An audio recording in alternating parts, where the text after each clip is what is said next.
Welcome, everybody, back to Silent Podcast, where we're anything but silent.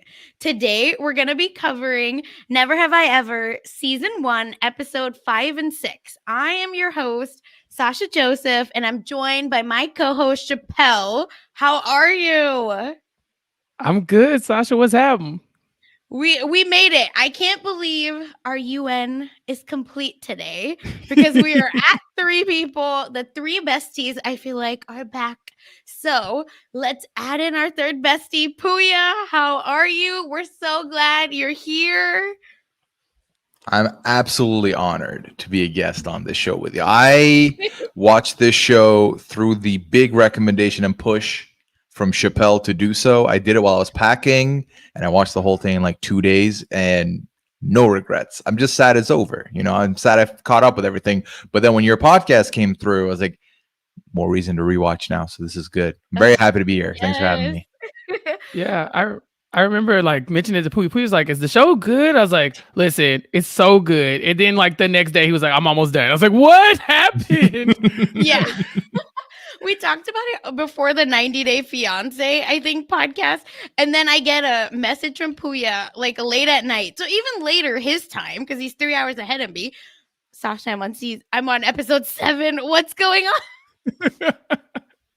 Yes, we love it. Oh my God. So what are your thoughts about the show, Puya? Because we're at episode 5, so not too far into the season, but still we're halfway into season 1. So love to know, like, who are your favorite characters? Tell us all the tea.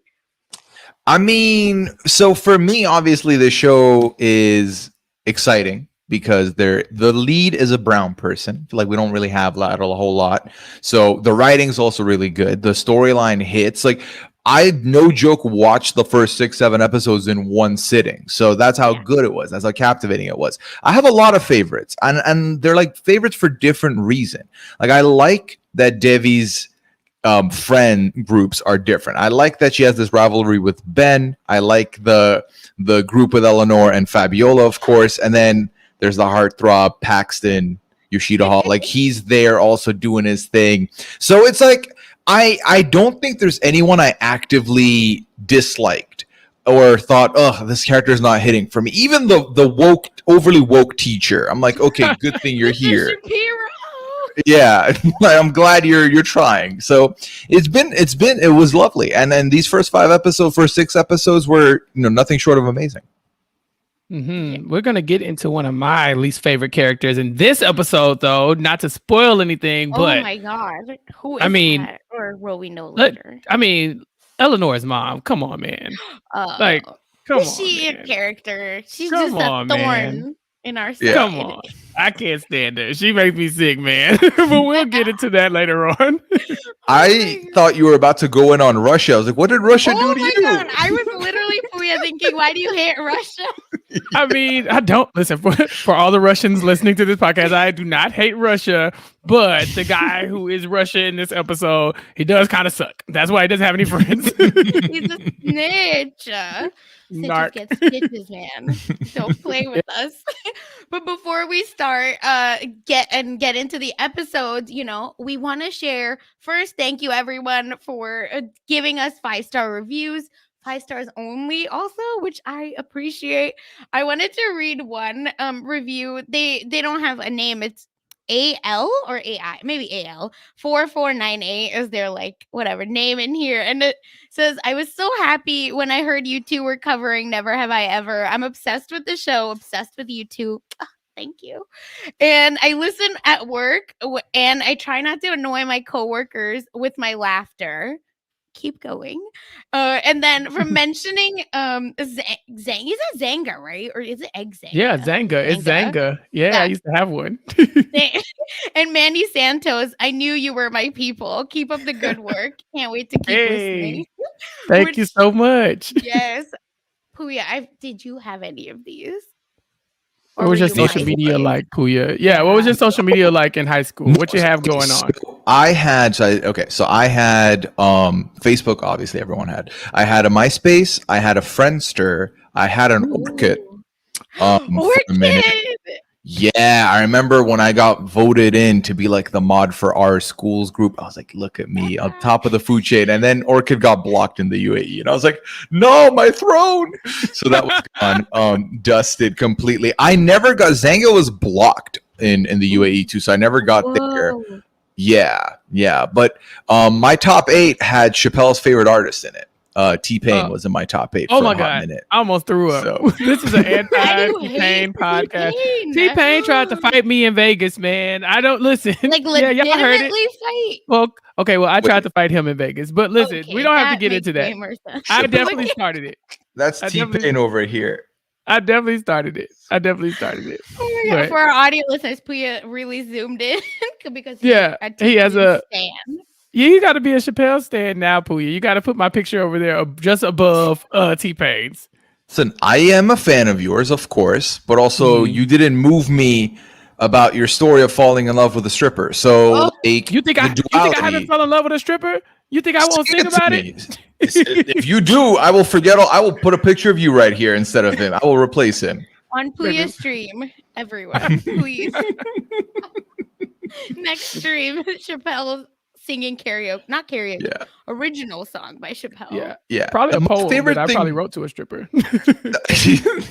My favorite thing too is that you instigated it, and you're like, "But I hate him." It's like, well, you did it. You caused the riff. I definitely started it, but I still took it as a personal attack that we didn't get to finish it, and so we are anti-T-Pain here. No, you are. I statements only. No, I'm just kidding. But we, the team. Did you get kicked out by his security? Man, nah. See, we don't have to get into that. I did talk to security. They did speak to me, but they ain't kicked me out because I'm a real one. They let me hang out for a while, but it might have went viral back before going viral was cool. Don't Google it. You might find something you don't want to see. Oh my God, I can't wait to Google it after. Stop. Yes. We're just getting more tea. We have a prom picture. Now we have a video. Can't wait.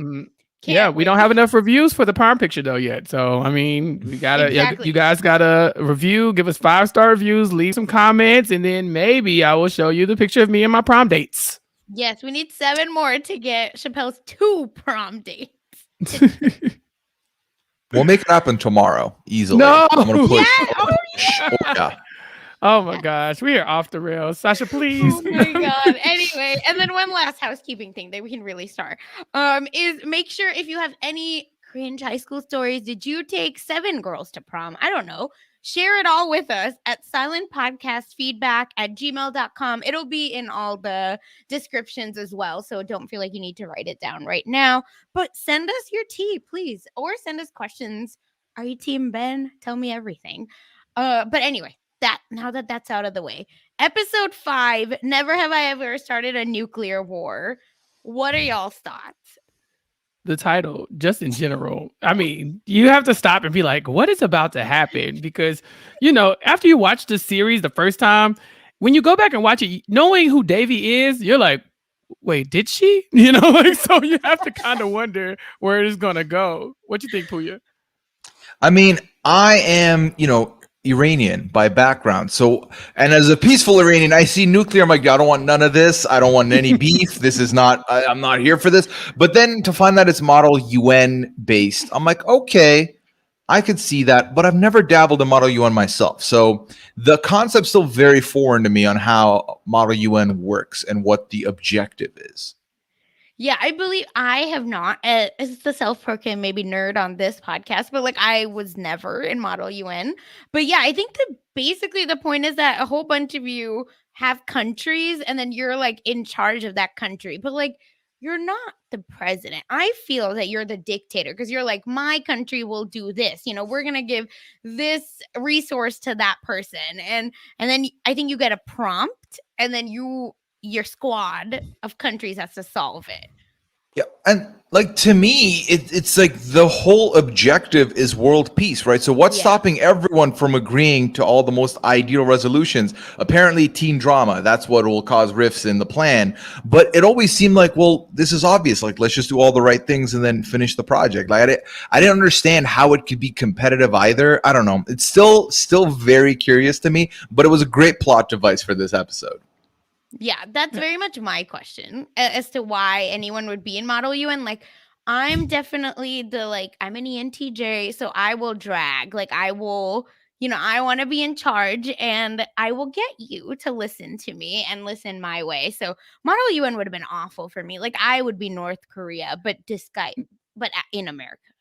Yeah, no, I'm definitely with you guys on this one. Like, I would never be caught dead and Model UN just because I like mess. So I'm like, I would just be the one sitting there like, I mean, what if we did something like, what if we built a wall? Like that would be me. You're Davy, is what you're telling me. No, Devi is more like you. She's trying to drag, but I'm just like, let's spice it up. What if we just did something interesting here, and maybe not in the best interest of everybody's country, but it'll be fun to talk about. So this is not something that you would draft me for either.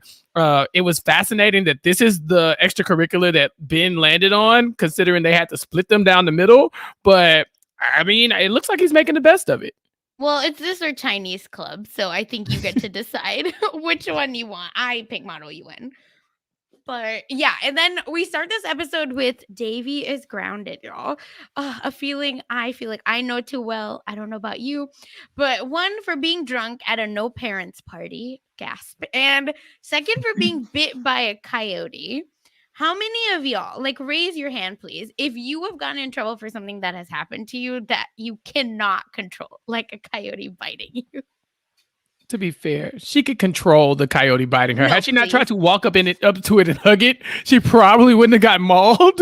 But I do have a story. When I was just a wee lad, my grandmother, being the grandma that she is, she had mace on her keychain. And me, I was just a little kid, so I would play with her keychain. Well, I maced myself in the face. And when I tell you, she slapped me so hard, like, why would you do that? I'm like, lady, I can't see. And so all I remember is seeing red and like my head being in a sink as she's like washing my eyes out. But she's also like spanking me at the same time. I'm like, isn't this punishment enough? Like, what else do you want, lady? So that's probably my story of like, okay, listen, it was a mistake. But honestly, I didn't have to get in trouble after that. I think this should have been enough for me.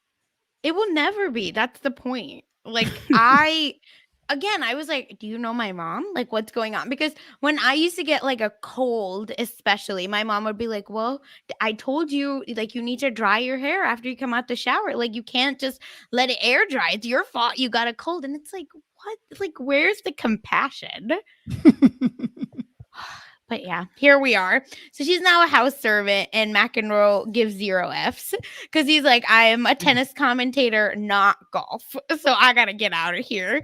And Puya, we didn't get to ask you this. Like, was McEnroe a surprise to you when you first started watching? Yeah, because I also found myself, because I don't know what he sounds like, right? So it's not like I can be like, oh, that's the voice of Matt. No, I don't know that. So when I was like, let me Google and make sure that this is actually who it is. Yep, it's actually who it is.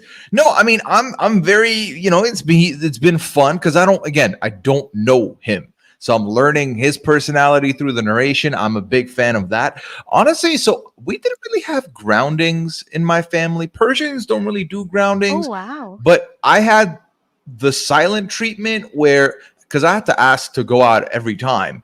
But then when they give you the silent treatment, you're automatically grounded because you can't ask them to go out. So it's not like you're going to get an answer.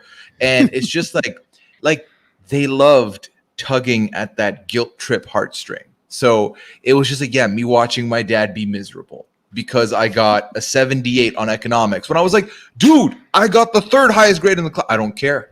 And I'm First of all, highest. The highest grade was 84. We had a strict teacher. I was like, allow it. It's 78. That's pretty decent. Nope. Didn't matter. Clearly that's not done a number on me because I don't remember the percentages exactly or anything like that. But yeah, so just stuff like that. So that for me, it was like just big silent treatment. And then 2-3 days, and then the speech, and then it's like, okay, now can I go out? Yes, but be home at 10. I'm 29 now. If I went back home and I wanted to go out, I'm still expected back home at the same time I was expected back home at 18 or at 17 or at 16. Yep. It's Oh my my God, I'm going home this week and I'm literally, my mom is like, so, you're not going to see your friends too much, right? And I was like, I'm 30 years old. Like, what is going on? So she was like, but they can come over to our house instead of you going. And it's like, oh my God, it will never end for the rest of my life.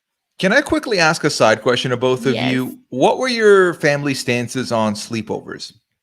What? What's that? Oh, Exactly. I cried enough. And I guilted my mom, haha, to get to get a sleepover. Like eventually she was okay with it, but I said, you moved us to this country. I don't even have my own room because my mom, when we first moved to this country, I lived with my cousins. There was 6 girls in all.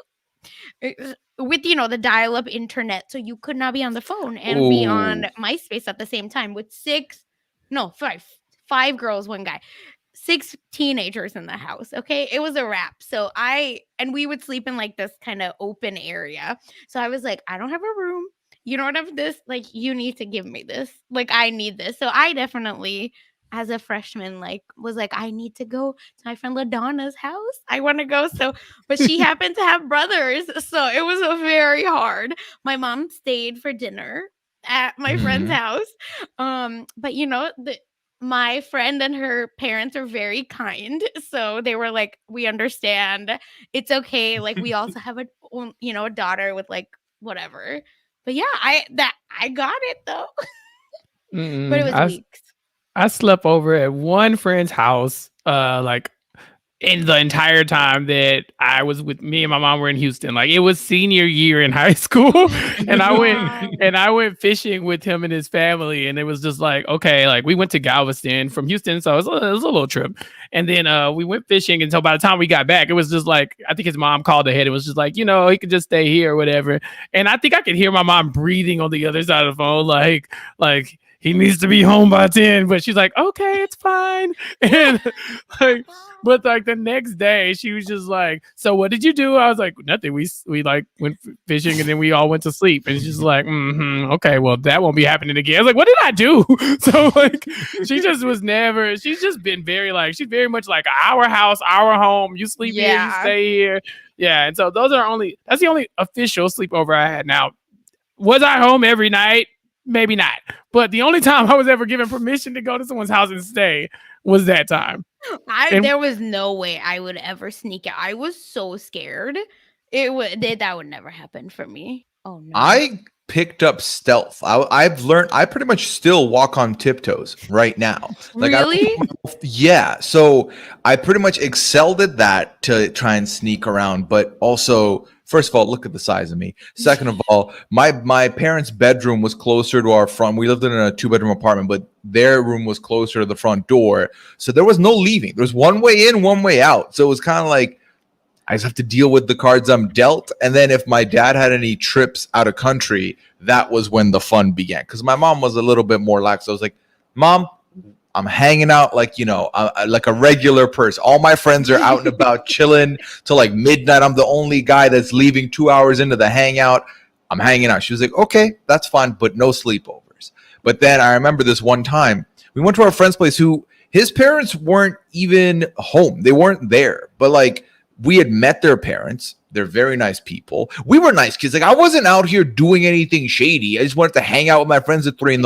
and talk about nonsense. Like, that's the vibe I wanted. I wanted to sit there and, look over the shoulder of my buddy as he's MSN messengering some girl that he likes, and we're all shading him. Like, that's what we wanted to do.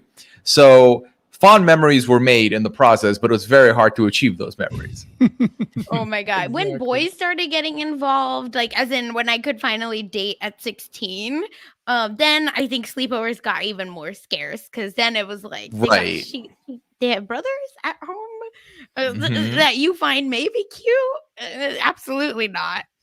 Yeah, I remember my stepbrother, who is much older than I am, his live-in girlfriend would text me and be like, you're being too loud, we can hear you. And then I had to be like, like on the phone and be like,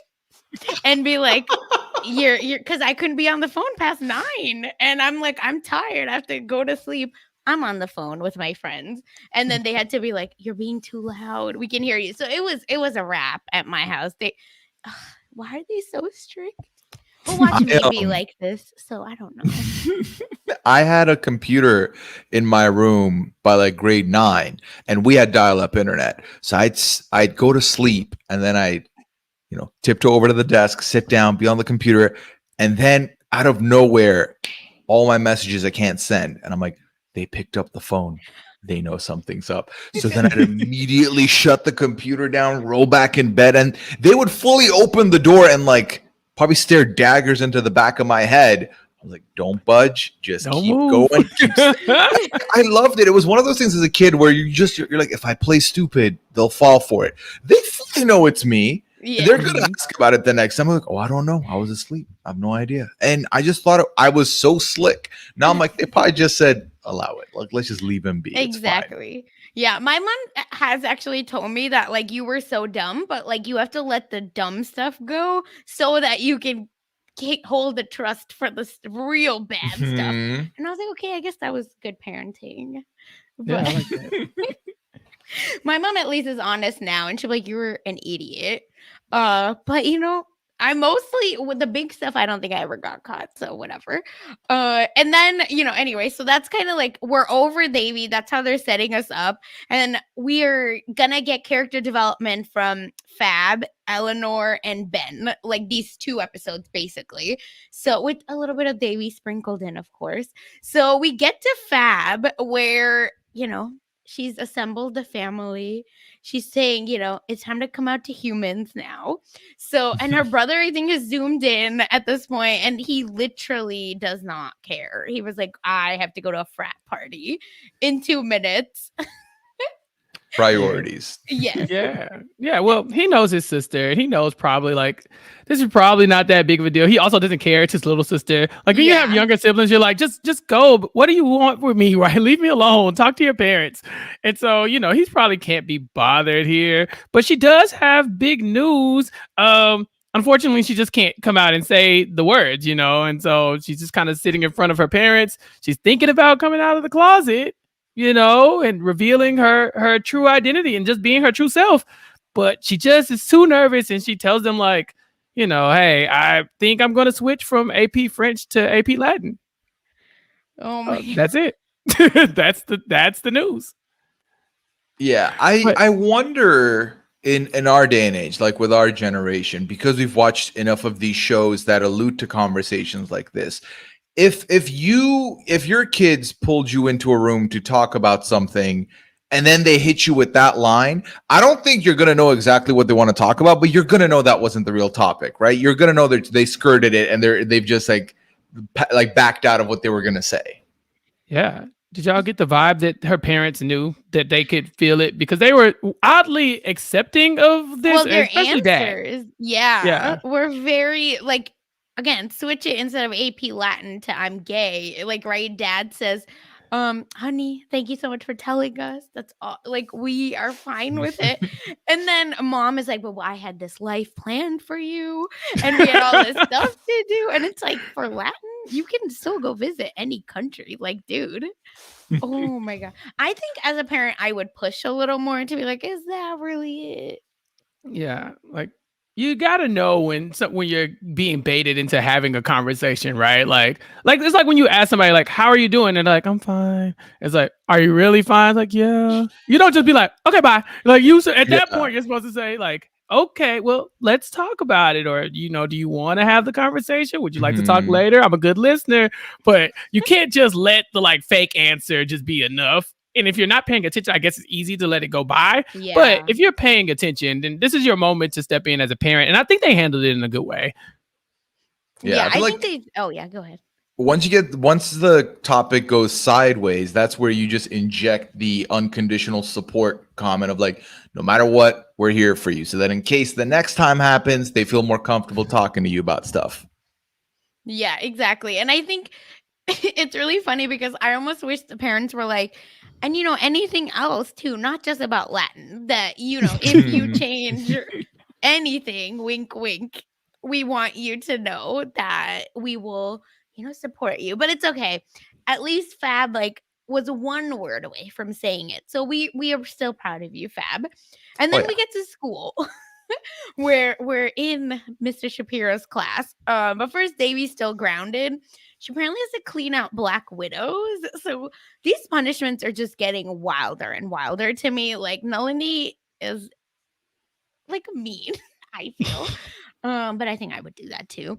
Anyway, and then Eleanor is like, I get a postcard from Cancun because my mom is in Cancun. And now, Chappelle, please tell us about your most favorite character. Oh my gosh, she is the worst. Oh, and I think we don't even get any delusions that she's not, because John McEnroe, the narrator, says, yeah, Eleanor's mom abandoned her to go be an actress.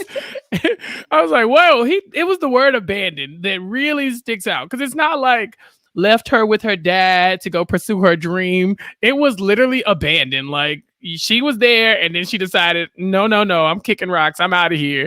I'm about to go do what I got to do. But and she's trying to be an actress, and Eleanor, as we know, is very much the dramatic one. She wants to be an actress as well. So I think she like has this idea that, yeah, her mom's out there living her dream and that one day she's going to do it too. But just that word abandoned already keys you into like, maybe, just maybe, her mom's not the greatest. And throughout the episode, that just gets hammered home. Oh my God. And that cutaway of like little Eleanor sitting on the like steps. I was like, why did y'all do this to me? Like, we didn't need these. Oh, imagine having daddy or mommy issues. Oh my God, everything's triggered. So, oh my God, I hated it. And then she's on a Weight Watchers cruise, like playing modern Millie. Like, it's things couldn't be farther from the truth, Eleanor, but Puya, she's tried out for every role on TV. So hopefully she'll help Eleanor. It's the role of a lifetime, some would say. Yeah. Yeah. I mean, that scene where little Eleanor is on the steps and her mom's like, what kind of mother would I be if I didn't encourage you to follow your dreams? All right, bye. Like, I'm gone now. I'm a good role model. Gaslighting and then peace out, Mm-hmm. So it's weird because we just came from Fabiola's super supportive family, and then you're like, and Eleanor's mom ditched her. It's like, wow. Oh my God, at least Eleanor has a great dad, which we haven't really met yet, so no spoilers, but it's so sad. And you probably see why Eleanor is so over the top, because she's probably, unfortunately, like making up for all the pain and hurt and holes that she, unfortunately has in her heart. And we get a little moment of Fab is, not eating her Doritos, y'all, because, we don't know actually. Sorry. We don't know why. She's just not eating it. I love that they're calling her out, though, on not eating Doritos. Yeah, I felt seen. I'm definitely a Dorito eater, okay? Ooh. Like, I'm smashing Doritos every time. I'm very picky about my chips. But nacho cheese only, right? You know it. So I'm very picky about my chips, but you give me some Doritos and I'm all Just in. the original?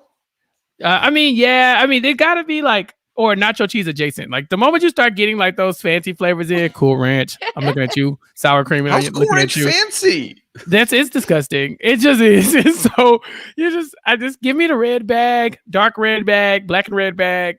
It just needs to be in that same little family.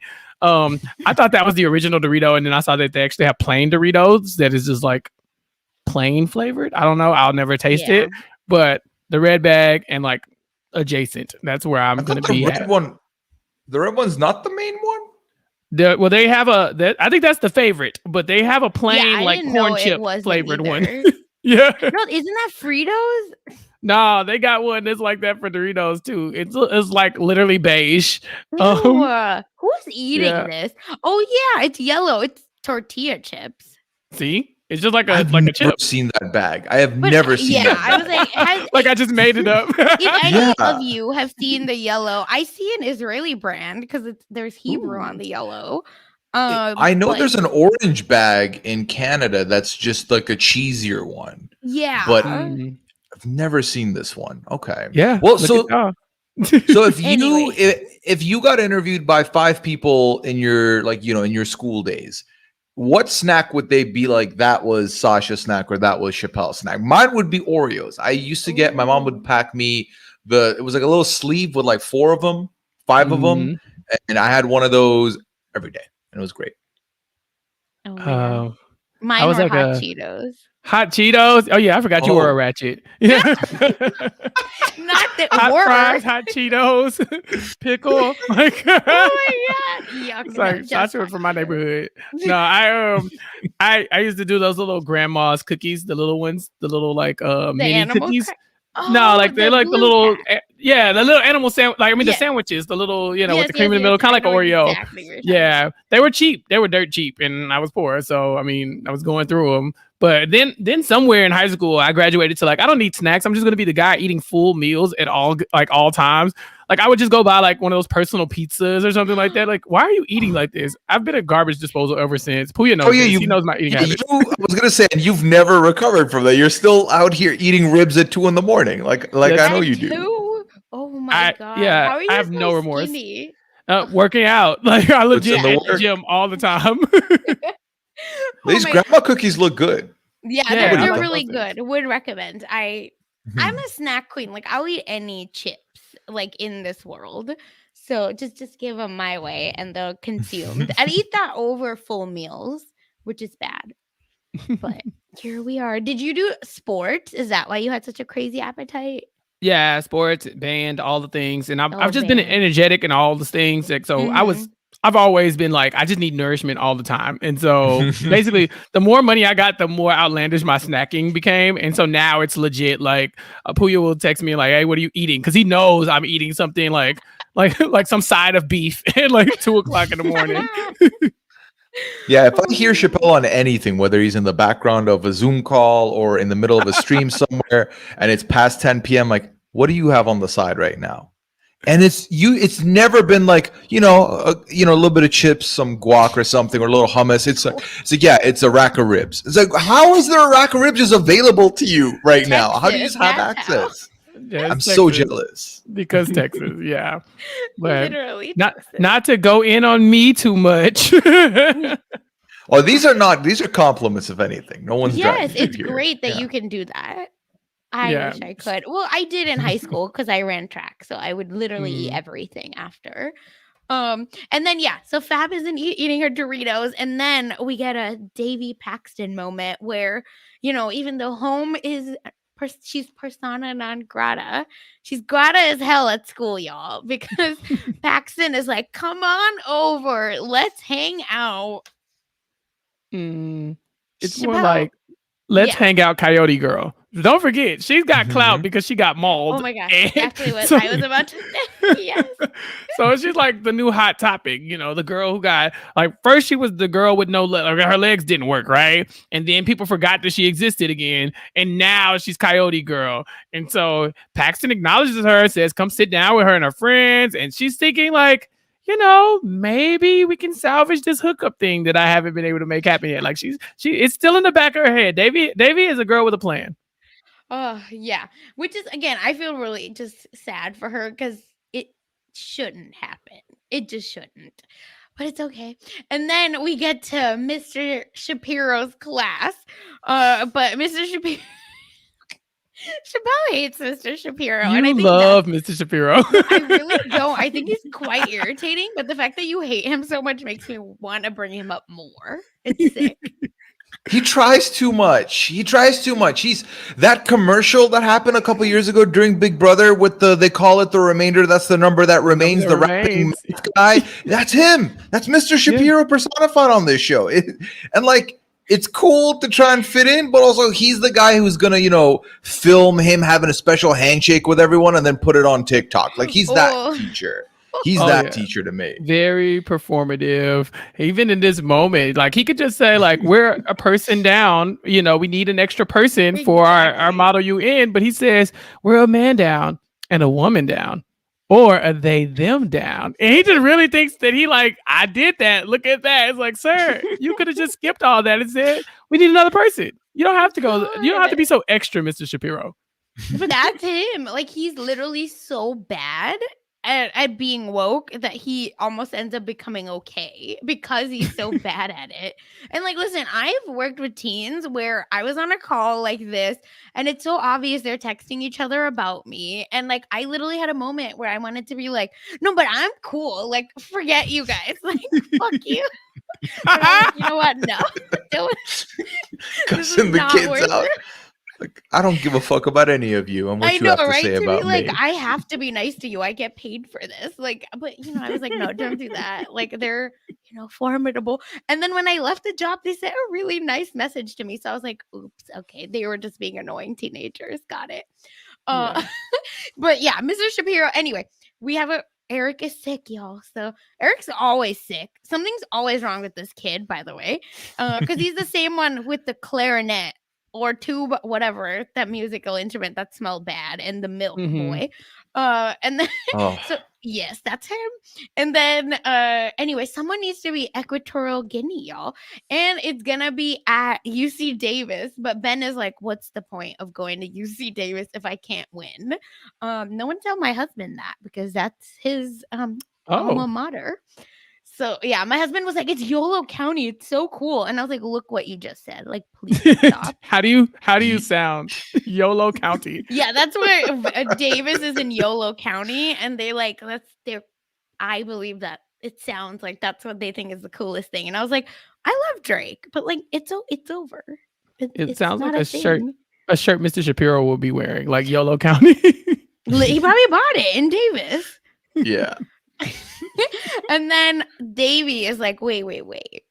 So it's either cut Mrs. Finch's toenails or maybe finagle myself onto this UN trip so that it's a pause on my grounding. So Devi's obviously like, yep, I'm going to do it. Let's go. She texts her friends, I'm going this weekend. And then we get, I feel like, again, an amazing line from Eleanor because she says, it's so loser. Only losers go to Model UN. Da-da-da. Oh, and I've decided to only do homework with my quill pen. She's so cool. She's cool. That's what cool people do, right? Quill pens, scrolls, and things. I don't know. I publicly said the other day that I took notes with pen and paper for podcasts, and I got shamed for it. So if I see someone pull up with a quill pen, I'm shaming them because that's what the order is. If people who type things are going to shame me for writing and you use a quill pen, I'm shaming you. It's just the way things have to go. It's me. I'm people. I'm the one who shamed people. I just don't know how you keep track of it. I tried it one time and I was like, why am I doing this? I stopped because I had a notebook that I was going to dedicate to notes for podcasts, and I just didn't pay attention to organize it. So it was like one page, like page 2 had notes, and then page 70 had notes. And there's all these like random gaps in the middle. So at some point it was just like me using the sheet of paper, and then it was useless. I was like, you know what? Let me not do this to the trees. Like, I'm just not going to write. I'll just type them out. I don't use my notes all that much anyways. It's just more of a thing for me to remember what's going on. So I've stopped. But again, I got shamed for it. So I can't in good conscience be like, quill pen, cool. I mean, it's like a vintage move, but also like how long ago? Like way long ago. And do they even accept that now? I feel like when we went to school, it was like specifically this kind of pen in black or blue, and that's it. Mm-hmm. Like you were not allowed to deviate. Everyone that bought the full kit of like, I'm gonna draw the green line at the top and then put the red. This. That was gone. No more. None of that. Why'd you say not this, Sasha? Were you that person? Yeah. Oh my no, gosh. It's not that I was like, I liked it, but my laziness would always trump any like bright ideas I had. So I would buy it because I'm a sucker for capitalism and like I would like the shiny things in commercials. I love stationery. Yeah. But like, does it ever get used? Absolutely. The hell not. Like, will it be a ratchet mechanical pencil? Yes, 100%. I had 18 highlighters in every color, and I didn't need them. I needed 2. I need like a yellow one and maybe like a green one, and that would have been fine. But I had to, every new color I saw, I'm like, I'm buying that. For what reason? Yes. Puya, did you have the cool, oh my God, I call it compass box. I don't know. What do you call it in America. Like the the set with the protractor and the compass. And it had like not the thing that would pop out, like the sharpener, and I don't know what to call it, like in American. But no, not that. No, I didn't have the all-in-one pencil case kit that had the it was built-in. like a pencil case. Yeah, the built-in one. Yeah, no, I didn't. It low-key looked a little insane when kids would go over to the bin holding this big-ass pencil case to twist one little pencil in. It's like, just use the little one. It's metal and it works better. Like, you're out here holding a full pencil case. Like what are you doing? It's too much. Yeah, it had like secret compartments that you could like press and then it would open, and then you could put like an eraser. And they were very tiny. Like, it held one thing each, but they were the thing. So like I said, I was that kid, but like, if someone ever tried to call me out, it's bullying on sight, because like I was also a bully. So it was both is the problem. As the former teacher here, I'm disgusted by everything I just heard, because I was definitely the teacher. Like, why are you writing in yellow and green and red when I said blue, and is it blue or black? Like, I'm throwing this away. Start over. Like, and it's crazy because I was the worst student. Like, that was the thing. I was the kid who, like, I had supplies. My mother never let me go without school supplies. I might not have gotten new shoes, but I was getting school supplies, and so I would show up to school with like a pencil. No paper. No, I was the guy who, like, when you need a Scantron in college, even, I would be like, can I borrow a Scantron? I don't have one of those. Like, that's my thing. I was just never prepared for that kind of thing. It just didn't matter that much to me. But then once I got to the other side, it's so annoying. It is so annoying. But I can sympathize with the kids who come with, like, they don't have a lot of supplies. It's the kids with the 18 markers where I'm like, get over yourself. Grow up. Like, stop it. You're not going to get a gold star for this. Did you share, Puya? I was gonna say Chappelle was my excuse for having excessive stationery. I was like, my friends always borrow them. I need to have more, and I always packed in my pencil case, and I had a pencil case that was like a Pepsi can shape, but it was like yes, taller. I know what you're talking about. I remember that too. Yeah. So that was the one I had, and then like I always had it stacked with at least 2 or 3 pencils, a couple pens each, because people always wanted a pen to borrow, and I specifically had a brand that I would give them because I don't want to give them my cool ones. I was like, you're not getting the Uniball, you're getting the Bic, and you're gonna be okay with it, okay? Like you're getting the 50-cent pen, and that's it. That's all you're getting. That, and then give them a look and be like, you're annoying, and then give them. Oh, y'all are the worst. Y'all are the worst. Y'all are such Eleanors. And speaking of her, Paxton approaches her in the hallway, Sasha, and just like, out of nowhere. And I like, to this point, we've never really seen Paxton ever address Eleanor and Fabiola, but he walks directly over to them, and she's kind of taken aback because he just goes like out of nowhere, like, hey, are you Eleanor?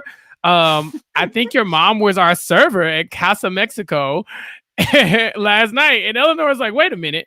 There's no way, first of all, that Paxton is talking to me, but also about my mom working at a Mexican restaurant down the street when she's supposed to be on this cruise. Like I said, Eleanor's mom is the worst. Oh my God. And then she goes on a rant where my mom's on a cruise. She's an actress. Not all Asians look alike. Paxton Hall Yoshida. Didn't you just say his name? She called him a racist. to Asians when his name is Yoshida. It's literally in the name. Puya, have you done that to someone? Because I feel I definitely have dragged, and then I got dragged because they were like, "I'm a person of color, you idiot." Oh, I've never because I always feel like I hold the clip close to chest until I know for sure I will hit the target. Then I'm like, all right, now the clip's getting emptied. Like I have to know it's happening before I do it. But like, what's it called? So. Remind me, because it's been a month since I've watched the episodes. Yes. But like, so for example, if I had a classmate in grade 1 and I had met their parents, I would not remember their parents well enough in grade 8 or 9 to be like, hey, I'm pretty sure I saw your mom. She was so cool. She gave us extra chips. Unless her mom recognized Paxton. Yeah, that's so they said that it was Paxton's mom and Eleanor's mom were talking. That's the only reason Paxton knows. Okay. Yeah. Okay. There we go. That's like the Asian group chat from his perspective. Yeah. Sasha, airtight. You alluded that you have a story about the situation that you've been in. I would like to hear said story. I'll take my answer off the air. I don't have to hear it here. I can hear it it's after. fine. No, I would just like drag people all the time because growing up in Oklahoma, I got a lot of Jew jokes and a lot of like you're going to hell, and stuff like that. Yeah.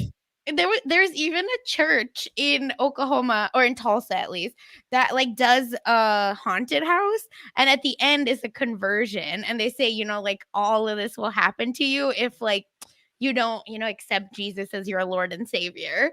Oh And my then there's God. people like waiting to like preach to you. So no one told me this. My jerk friends decided to take me there on purpose, like as a joke, and then they like shooed me through. So that's like Oklahoma. So I remember one person came up to me and were like, wait, you're Jewish? So, there's a lot of trauma. So I was like, yeah, I'm Jewish. I'm so tired of you people. Da-da-da. And she's like, no, I'm asking because I'm also the only other Jew in this school. Ooh. Yep. That's when you're like, oh, okay. Ben had that moment too. Remember when he called with Eve, he was like, well, that's anti-Semitic. And she's like, I'm Jewish as well. He's like, oh, okay, well, you're cool. It was awful. Yeah, I've had that moment. And then I used to work at the mall. So I always had these like Indians would come up to me speaking Spanish. And I was like, we are Indian. Like, you have the accent. I literally have an accent.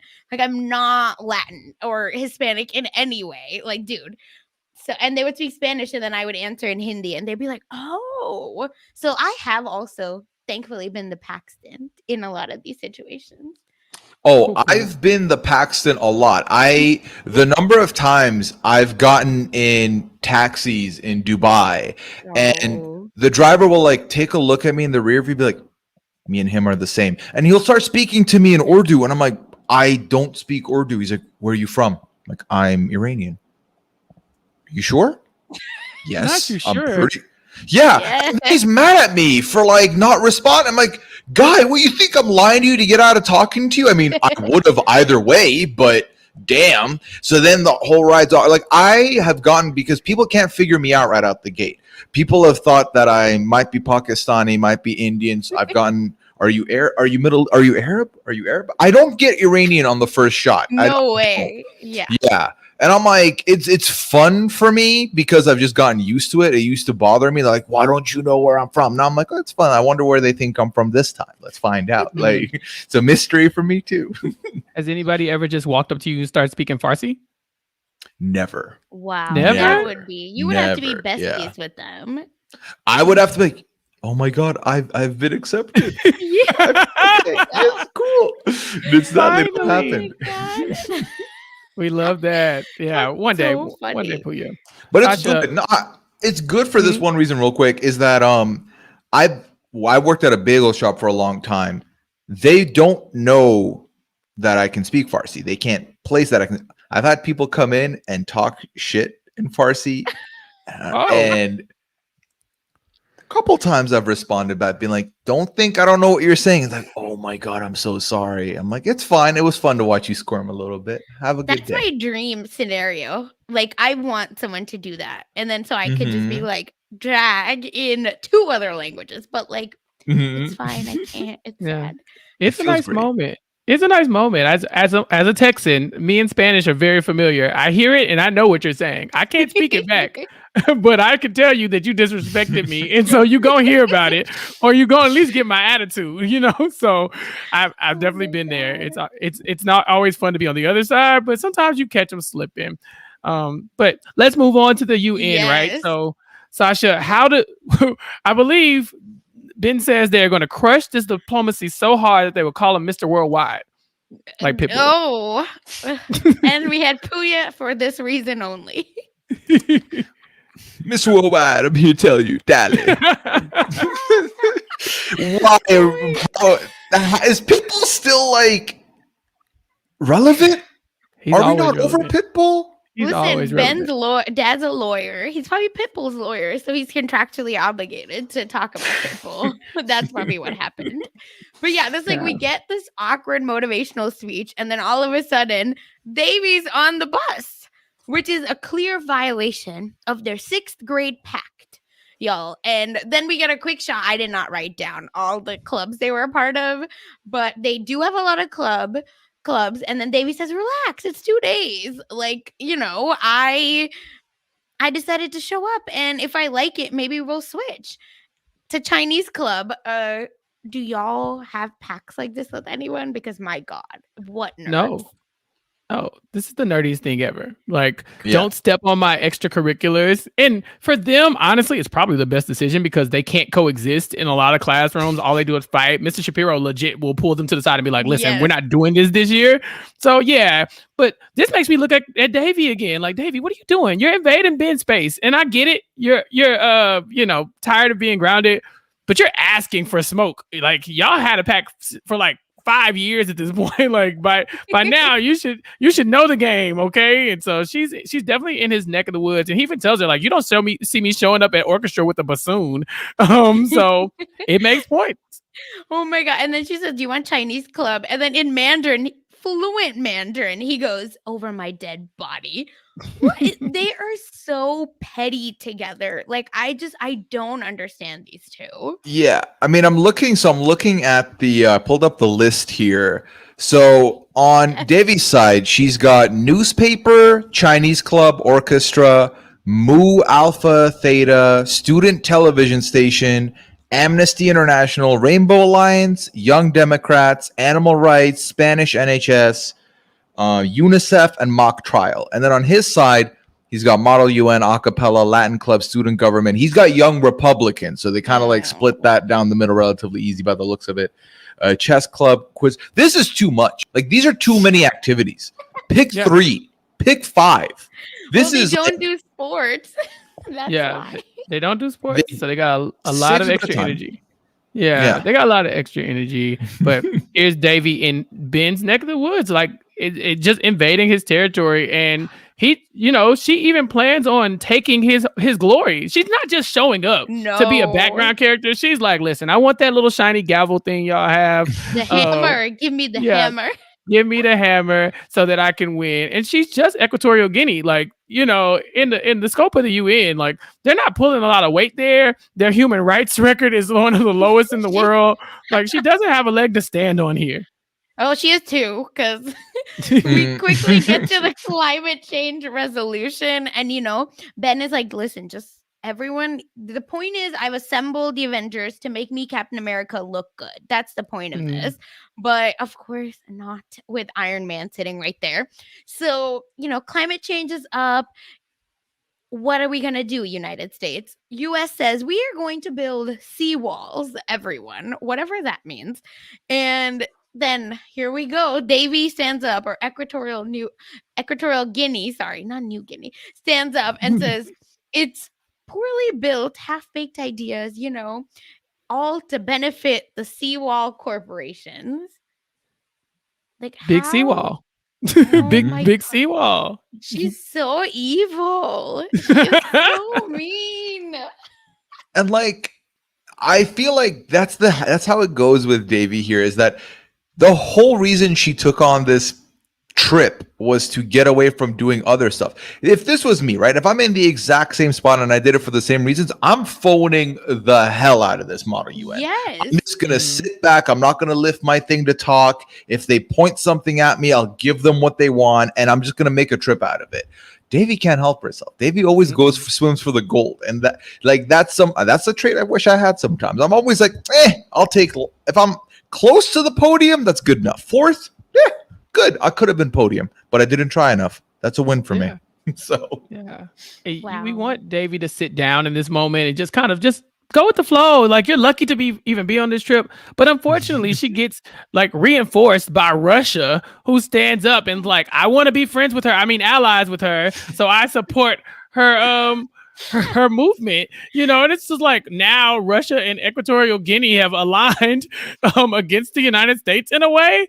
But it seems like he's just doing this to make friends. Yeah, because she yields her time, but not to US. She said, I give it back to the chairman. Again, she's so mean because, you could have been nice. You could have tried to play along, but because I identify a lot with Devi, like I also, if I step into these moments, I have to be the best. And if I'm not, like it really does bother me and I'll like dream about it for days.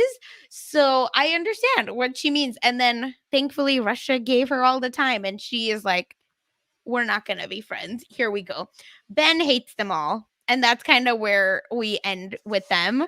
Or do we want to like finish up this part of Model UN? No, we can come back to it. There's a good build up at the end I definitely want to talk about, but we can go back to the Eleanor storyline because at this point she can't get her mind off of what Paxton says, and Fabiola finally just says, "Well, look, if she's 20 minutes away serving enchiladas, let's just go and see what's the worst that can happen. We go, we find out he's a liar, we move on, but it couldn't hurt if we just make the trip." And so they end up heading that way later on. I think at that point we go back to the Model UN, and that's when you get Mr. Shapiro telling all the kids like, "Hey, we're on this trip. You got to be respectful to the school and your bodies," because he has a Skype call with his life partner Deborah, and they just became exclusive. Mr. Shapiro. I feel like so he specifically also says, "Do not disturb me between 7:30 and 7:45." That is sketchy to me. Like, don't ever carve out 15 specific minutes. Like, at least go 30, 1 hour. Right? Like, 15 is a weird window. It just is. It's like if I said, "Hey, Chappell, Sasha, like, sorry, I'm running a little late. I'll be there in 7 minutes." That's weird. It's like, that's weird. Just say 10. Just take the 10, man. Yeah. Take the 10. And we find out later that he wanted to have his therapist, their counselor on the phone as well. So it's like, wait, 15 minutes with the counselor? What are y'all getting to? Pay teachers more, people. That's the problem. Exactly. No. They only got 15 minutes to get counseling. Yeah. Listen, justice for teachers. We out here struggling these days. But yeah, Devi ends up throwing it in Ben's face that she's destroying his time at the Model UN without any prep. Yeah, she's doing this on purpose. You know, they're on the bus. They can't even get off the bus good because she's just like, "Yeah, you like that?" And so this is where we get the inciting incident of the episode where Ben just kind of yells at her like, "You think you all that? You think you hot shit because you messing with Paxton Hall Yoshida?" And she's shocked that he even knows this rumor about her that her friend started. Oh my God. Devi is just like, cannot stop getting herself in trouble. Like, that's the problem. And she's literally like, yeah, maybe I am. She wants to be cool so badly that it's never gonna happen for her. Have y'all ever been in situations like that in school? Situations where we're trying to be cool and then you get caught like this, where you just have to keep up the damn lie for years. Ooh. Oh, so I was not cool. When I moved to my school, I was definitely on the roast pole where I was just I was like the common person. Let's roast Puya for a good laugh, and then I kind of carved my space as, hey, as long as they roasted me, but I was part of the crew, so it was fine. And then because our school was gender segregated, so boys section, girls section, first person to end up mingling with the other side kind of became popular. I just happened to be that guy because I spoke. No, I didn't care. Like, I had no like ulterior motives. I wasn't trying to date anybody. I was just like trying to like be friends with people. So I started meeting more people, and then people were like, "Puya, you're great." I was like, "Fuck you. I am not hanging out with you no more." So I completely, I friend jumped and moved on. But no, I've never had to like fake it till you make it. It just kind of like overnight almost like the tide started shifting in a good way for me. Yeah, and I was like a class clown, so it never occurred to me to be popular or like cool because I was just the comedian. And so I guess by the time senior year rolled around, we had like class superlatives, you know, most likely to do this, most likely. And I'm thinking like, okay, your best case scenario, someone's gonna say I'm most likely to succeed. I'm gonna take that. Nobody nominated me for that. Of course I win class clown. I'm like, there was like 600 seniors in my high school class. And I was like, how did y'all pick me? Like, I'm thinking class clown is the person that's in the principal's office that's getting kicked out. I was like, I'm not that kid. I'm just like in the I'm just classroom. funny. Yeah. Yeah, I'm just in the classroom, like disrupting everything, but I'm not a bad kid. So I got nominated for that and a couple other things. And that's when I realized, like, oh, maybe I am popular. I just didn't know it. But I just never was like, I never felt like a cool kid. I could just kind of move around circles because I was just the funny guy that people let hang out. So nothing has changed. That's still me in a nutshell. Very much that. Oh my god. I don't think I was cool, but I think I just had too much confidence. So I would just be like, I don't care what you think about me, annoying person. So I would like kind of bully cooler kids for that reason. So so I was never cool enough. It was just that like they were never gonna take my shine from me. Makes sense. I love that. It's good energy right there. Mm-hmm. So the issue they run into on the bus though is that there's a young lady who is Belgium. I guess she dropped her phone. Yeah. Damn and Belgium has dropped her phone at the bottom of the bus. It's at the like under the seat in the back of the bus. And so while she's trying to pick it up, she hears this rumor. She hears that Devi has been sleeping with Paxton Hall Yoshida. So of course she has to tell everybody, who would she be, if she didn't. So Belgium gets the news out and she's like, oh my God, Devi's railing Paxton Hall Yoshida. And remember, if you're saying boning or railing, what did Dr. Ryan say? You should not be doing it. Exactly. Oh my god. And then it like spreads like wildfire. Devi's back in her room. And then they're like, please have the bed to yourself. We will figure it out. The three of us will share because we are not worthy. Our bodies are not worthy of sleeping next to you when you're used to sleeping with marble sculpture. That's a child, y'all. That's a child. Those kids are like lusty over a child. Yes. Oh my god. If my kid ever was this thirsty, like my god, get it together. Ugh. And then we get a little Devi's life as a movie moment because there's a note that gets slid under the door. That's that like calls her over to meet them by the whatever vending machine. Turns out her bestie Ben is there, and Russia has now called a joint meeting with US and Equatorial Guinea where it's a joint initiative to get turned, y'all. Let's go. I support. This is my kind of action. This is Chappelle 100%. There have been plenty of trips where I've been like, well, it's time. And people were like, well, what are we going to do? I was like, don't worry about it. I got it handled. And I mean, everything that happened from Russia sending that note to their whole plan was right out of my playbook. I've done it all. I have smuggled all kinds of alcohol on planes, across state line, whatever. In water bottles and like I've done it all. And so this was like, yes, if we're going on an overnight trip, we turning up. I'm sorry. I don't know what to tell y'all. So yeah, I supported this. Even though Russia, he's a little jerk. I don't like him. But he right here, this is what you do on the trip. Davies worried about model you in, bro. Like, we're trying to turn up. We're trying to have a good time. So I really like this moment.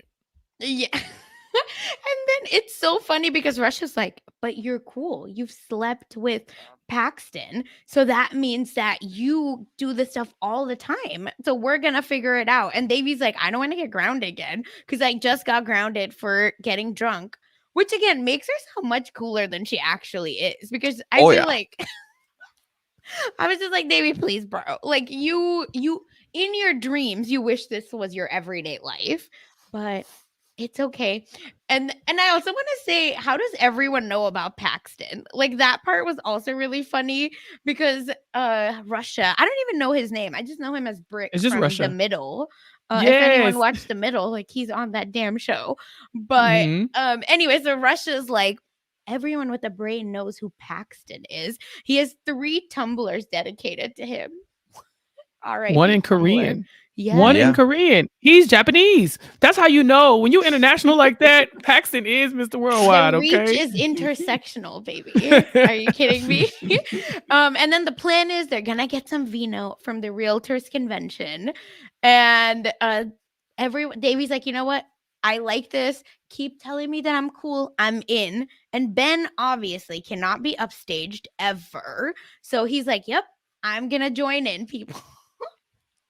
Yes. Now, Puya, have you ever been a part of a wacky caper to get drunk on a trip or somewhere you had no business having alcohol, because I've already exposed myself. I have snuck alcohol on cruise ships in shampoo bottles. Like, I've done it all. Yeah. So make no mistake, this is right up my alley. But Puya, is this something you can relate to? So, as far as the heist of the liquid variety, no, because Oh, got it you. was like one of, for me, first of all, like living in the Middle East, definitely not, definitely not until I moved, where I was like, ooh, I vibe with this. Okay, I could do this. All right, this is cool. I like this. But no, but of the smoking variety for concerts and stuff, yes, we had a friend who he would always carry his old BlackBerry with him, and he'd have the battery removed, and instead of the Yes. battery, it was like joints. Oh. So that I've been a part of, but I would never. I was like, I'm not gonna. I'm never gonna be the one carrying. I'm not. I'm too slick for that. I will partake, but I'm gonna be in the line over there. Making my way into the venue. I'll catch you in the venue. I wanted no part of it. I was like, here's the thing with me. I'm a bit of a goody. Like, I'm not the Ches Diviet, which is Russian for 6'9". I'm not snitching on nobody. But also, I'm not gonna do it because I'm too scared. So Yeah. I was always too Okay. chicken. Yeah. Oh yeah. Yeah, I'm y'all's bad influence. I knew it. Yeah, I'm the I've never one. done it. I'm like I said, I think Chappelle, like you were, because I think I ran in so many circles that I ended up in these circles where all these people are doing this, and I'm like, oh, this is not something I care to do ever. But and then sometimes because of that, because I am 5'1", I sound the way I sound. I think like people will be like, great, you're gonna be the mule. So I've definitely like had handles in my backpack, and Mhm. other people have gotten checked over me. But we were all like like 18 and over, and this was like not in the United States, so we could drink legally. It was more that the trip didn't allow the alcohol. So Yeah. I've been that person, but again, I never even drank like one sip of it, which is the joke. Mm-mm. But a hot guy asked me, and what can I say? I was 18. Sounds Here. good. And then yeah, do we want to just finish the party part then? Yeah, go ahead. Yes, and then so we do get Ben and Davy sneaking out because apparently they can pass for realtors, y'all. I don't think at 30 I can pass for Mm-mm. a realtor. Mm-mm. Same. These are grown people. These are actresses and actors. They're adults, and they can pass for teenagers here. So even in their real life, I'm sure Davy, like the actress that plays Davy, still gets carded. There's no way Ben does Yes. not get carded. I get carded, and I look a little bit Yeah. older than them, just a tad. And so it's wild that they thought this was gonna work, and it doesn't. You know, they get caught instantly. I haven't been carded since 17 for anything. Wow. Yes, Yeah, it's dude. because of the facial. You know how many concerts I got so in the UAE, typically concerts would have like a under 21 and over 21 wristband because of drinking and stuff. I never got anything less than the over 21 because when I started going to concerts, like 16, 17, I had facial hair and like, you know, hair on my arms and stuff. So I always passed for that. It was easy done. And I've only been carded a select number of times, or like when I went to buy liquor, they're like, "Can we see your ID?" I'm like, "Oh, thank you. Yeah, here you Yeah. take a good gander." Oh my god. The other day I got carded at the movies.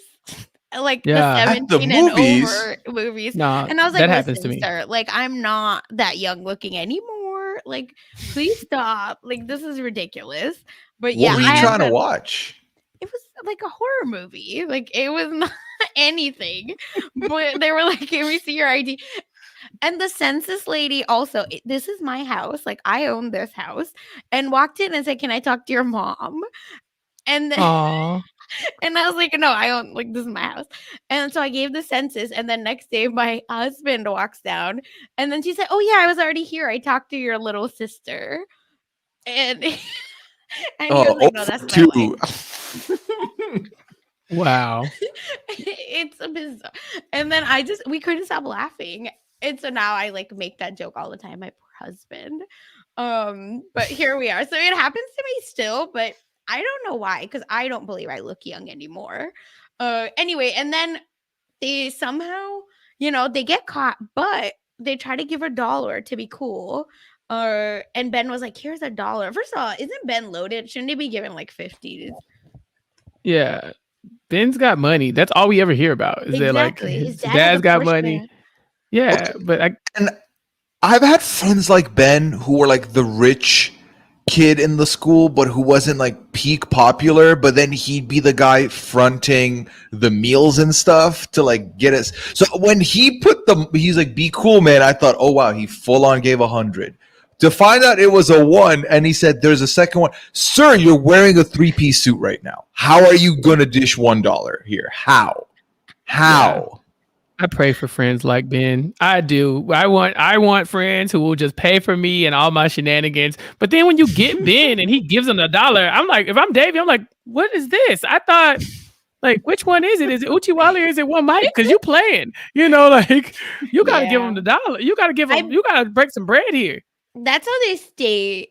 I feel like that rich, because I definitely went on a date. I won't give any details, but like loaded. And yeah, he photocopied his wristband so he didn't have to pay for mine. And he got it off of Craigslist for $50. Like, I'm not like tell y'all later the details, because I think you and I talked about this off air, but we'll get into the details. Yeah. That's for off the podcast. That's for the super subscribers. But oh my god! But the point is that, like, because if I give details, it'll be very obvious who I went with. But yeah, it was like a hot mess, and he like photocopied it, and I was like, yes, it's the Bay Area, man. Yeah, I was like, I can't be going on dates in the Bay Area. It was awful. So that's how I feel like these people stay rich. I'll just say that. And then, of course, Russia is like, I got the bottles, let's go. And then Devi takes the $1 back. What a good Indian she is. It's like Ben is that Jew, and then Devi is the Indian. And I can't again say it because I'm both. But it's just like, it's like, come on, stereotypes, come through. Let's go. Sasha, quick question. What are your thoughts on Russell Peters? He's a lot. So I did go and see him. Fun fact, and you see David. Good old YOLO County. With my British boss. It was very weird, but like, I'm okay with him. I realize like he makes like cheap jokes, like cheap stereotypical jokes, when I think there are a lot of Indian comedians that are just better, like from India, that are like much funnier than him.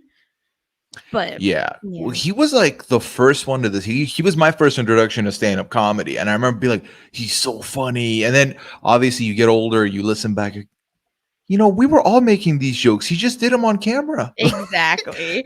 You kind of just was like, I'm gonna pick every easy stereotype and kind of bring that into the fold here, which I feel like a lot of that you can't even do anymore. So, and because I'm brown, I can get away with it. Like, there was a lot of that. It was a lot of that. Yeah. And you do the like really awkward accent, and you're like, dude, you're from Canada. Like, stop. We know it's India, but like, I mean, it is like Brampton is India. Like, we know, like, it's Punjab, but like, still, it's like, it's just, come on, get right. So I will say, I have been to Russell Peters. Like, literally, I paid money to go, but like, will I do it again? No. Did I stop watching Indian Detective like after episode 1? Yes, because Russell Peters is like, it doesn't work. I'll just say that. And then, Russia unfortunately does get caught though, because he has 2 handles. Like, the handles are taller than him, I think. And of course, this man snitches. Rats him out. They bullied me. He's the worst. And Davey said what I said. This is why he doesn't have any friends. These are the worst. That's why, as a class clown, these are my nemesis. Because I'm just trying to live my life and have a good time. And here you are throwing us under the bus. That wasn't even called for. And so they have to run. They literally have to run through the hotel and hide in a supply closet. But thank God they hid in a closet where I guess that's where they kept all the supply for the wine and the alcohol. So they got unlocked. Yeah, they got lucky. Yes. Very lucky. Yeah, because now they're cheersing. They got the plug. They are the plug, rather. So it's all good. The party is happening. And then we, cut to where Devi is like, they're cheersing Ben and Davy. They're talking. They're like, look at us, we make a great team, people. Let's make it work. So, and then Davy says, yeah, but you're kind of still annoying. Yeah. Listen, this is alcohol talking. Because Ben is kind of sitting there, they're on a trip. Alcohol will make you think that you like somebody, or make you give you some warm feelings toward people that you normally don't have. That you And should not have. That you definitely should not have, for sure. And Ben is giving her the look like, well, maybe she's not so bad, right? He's quickly forgotten that she completely tanked him at Model UN, and he's trying to be friends. He's trying to give an olive branch. And I think he even says I know you hate me, but we make a good team. And she's like, I don't hate you. I just think you're pretentious and unlikable, which it's better than hating somebody, I guess, right? Unlikable, pretentious. My dad drives a goddamn Porsche Cayenne. Yes. How can I be pretentious? Right. Man, dude. Yeah. And Devi, of course, takes no blame in this either, because she's like, I'm a goddamn delight. So what's not to like about me? I'll punch you in your Adam's apple. That's the energy you need big to have. Sasha energy. Yeah, for sure.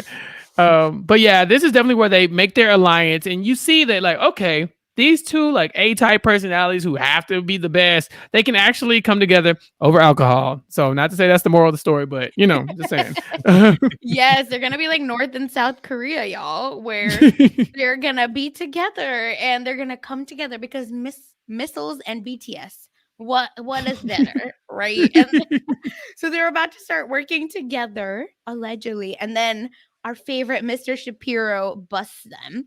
But how do they not get in trouble for drinking? He's the best. This is the perfect type of woke person that they are so guilty about being authoritarian. They don't want to do anything. They don't want to feel like they're oppressing anybody. So they'll be like, hey, you guys, just go back to your rooms. I really hate that this happened. I'm like, what? I'm thinking he finna shut it down. That's my biggest fear. There have been so many hotel rooms where our chaperone is busting there, and I'm throwing bottles and cans into a backpack, into the bathroom, that's. Oh no, we're not doing anything. They didn't even run. They just were oh, okay, it's Mr. Shapiro. We good. Oh my god! As someone that again did overnight conventions with 300 teenagers, and someone that had to do the night checks, it was awful. And yeah, I was just like, okay, it looks fine. Bye. I don't want to and it was, we were an all-female team, so we had to do the boys' room checks. Oh my god, I wanted to die. First of all, the smell of teenage Don't start. boy. Don't start. Don't do that with y'all. Don't teenage listen. Boys. We just sweat a lot. No, it's weird. They were so bad. It was so funny because people would put in the event group, showers aren't good. We should all shower. And then we it was the older boys, mentoring the younger ones. And they were like, make sure you shower. Make sure, you pack deodorant. You got to teach them. Teach the kids. It's one of those things where when you are living it as a youngin', I never caught it, but it's almost the smell, it sticks with you, because now when you're telling me this, I think I can vividly almost smell that smell, and it was atrocious, and we just somehow didn't react to it. Yes, it's a sickness. I don't get it. It's whole room. Yeah, the whole room smelling like hot fast, foot and ass. Just oh my gosh. And listen, we just talked about how Russell Peters' comedy might be a little bit outdated. He does have a segment where he talks about, as brown guys, we expire sooner than most. We do. I'm not gonna hold them. We do. These are facts. So deodorant. Just walk outside the airport. Mm-hmm. Literally, Mumbai airport. You walk outside and you're like, I'm here. I'm home. And it just slaps you. Sometimes if I'm annoyed at something, like not when I'm cooking, but like, if like I need to take the trash out, like, oops, it's been like 2 extra days. I'm like, it smells like India in here. I can't do it. Oh my And gosh. and then my husband was like, we're both Indian. You can't make these jokes. And I was like, no, that's exactly why I can. That's make why I can. Stop Yeah. it, Russell Peters. Stop it. Hit me. No, just kidding. But anyway, they're, not in trouble. Davy's like, I lived my best life. What a high I had. Model UNS for me. And then Davy goes to bed. We see the text, the dreaded text. We all knew they were coming from Paxton. What the hell, Davy? Why are you telling everyone we had sex? Whew. What a text to wake up to. That's the worst thing in the world, right? The text comes right as she's feeling, she's at the high of highs, and then she wakes up and it's like, oh gosh, what did I do? And you go into damage control at that point. What else can you do? Yeah, waking up to texts that had, again, high school drama that you were involved with, waking up to that, and that's the first notification you see was always bad, especially because I'm the same as Davey, where my instant reaction is, let me call them, because that is the quickest way I can convey the message. I know, Sasha, you've mentioned you don't like the cold call. I don't really cold call like that, but in these moments, I break the glass with it, because if I call, they know, okay, please, it's serious. Like, he's coming from a serious side of things, especially if they've texted me, they're expecting me to respond. And you both have received messages from me. I have to use emojis. Otherwise, I'm convinced that I'm going to sound careless and like cold. So I overdo like, sad emojis aren't my vibe. I'm more of a positive emoji guy. So I'm like, I don't want to come off pissed. I don't know if I'm not going to convey tone. Like, my mind races 15 billion, and that's too much for first in the morning too. So do not envy Davey here. Yeah, and he's just, because to me, I'm like, did he block her? Is that why it's going to voicemail? Because what's going on? Because it ain't happening. It's all we're getting is, hey, it's Paxton. I don't check my voicemail. Bye. Over and over again. And then the girls show up with breakfast in beds because our girl is queen of the nerds, man. Oh my God. They have to let her know. They have to pay homage, okay? Davey is paving the way for them. Like, if Davey can do this, then the rest of us, like, if a UN girl, model UN, and unfuckable nerd girl can get there with Paxton, then maybe there's hope for the rest of us. But Davey, of course, our Davey, does not take any of the blame for this. She's like, no, you know whose fault this is? This is Ben's fault. He's been running his fat mouth about me, and now I have to turn on him. Our alliance is over. The alcohol truce is done, and I am going to nuke him the first chance I get. Davey. Oh my God. Also, I just want to say, the girls say, do you want privacy for phone sex? Like, these lustful fools. In the morning. Like, in the morning, she wakes up and they're like, oh, do we need to get out so you can have phone sex? Like, in the morning? Like, well, they don't know what the mechanics are. They don't know what that even means. They're like, you just woke up. Like, yeah, it's like, I've heard this is a thing people do. It's like, oh, thank you for my breakfast. I'm just about to have some phone sex. So if you could just step out the room. Like, I don't think it's how it works. I wouldn't know, Mom. I wouldn't know. Yeah, I would not know either. My mom listens to this. Yeah. What is that? How does one do that? Yeah. I don't know what that is. Yeah. And then so then Davy, gets up and she goes, these carbon emissions are happening. So all we're gonna do is nuke America. And then the moderator or chairman, right, whatever the hell he is, says, you don't even have nukes. And then our friend Russia's back, baby. He's such a weak one. Oh my gosh. She's like, listen, Russia, give me your nukes. And he's like, why? She's like, I'll give you my email address. He's like, you already gave me your email address. Like, I'll give you my real email address. And I'm like, Davey, what? But Russia, the simp, is just like, okay, that's good. That works for me. Oh gosh, he's such a weasel. Honestly, and like, email's probably the worst thing you could get, right? If you exchange numbers, that's like the number one, right? Then it's like, oh, we'll exchange follows on Instagram or something. That's the next one. Emails, you know how many people don't get emails back from me? All of them. No one's getting, unless it's like a work thing, no one's getting an email back. So yeah, that, like, I would If I'm Davey, I'm giving him my main email address from the jump because you're never going to get a response. Just junk mail. Bye. Like, I'm never going to see this. Easy. So Russia's so stupid. No offense to Russia. He's the worst. Russia, the person, not the country. Right. The specific person on this show, just to be clear to any Russians out there, I'm talking specifically about, this snitch simp Russia delegate. I will say I have definitely preyed on these types of men. So oh my gosh, you can like find them and you're like, got it. And then do you give them your phone number with the last number wrong, last digit wrong? You sure do. So this way, if somehow, some way they do find it, you're like, oh, it was just one digit off. You maybe clicked the wrong button. My bad. Toxic femininity, because I would never. If I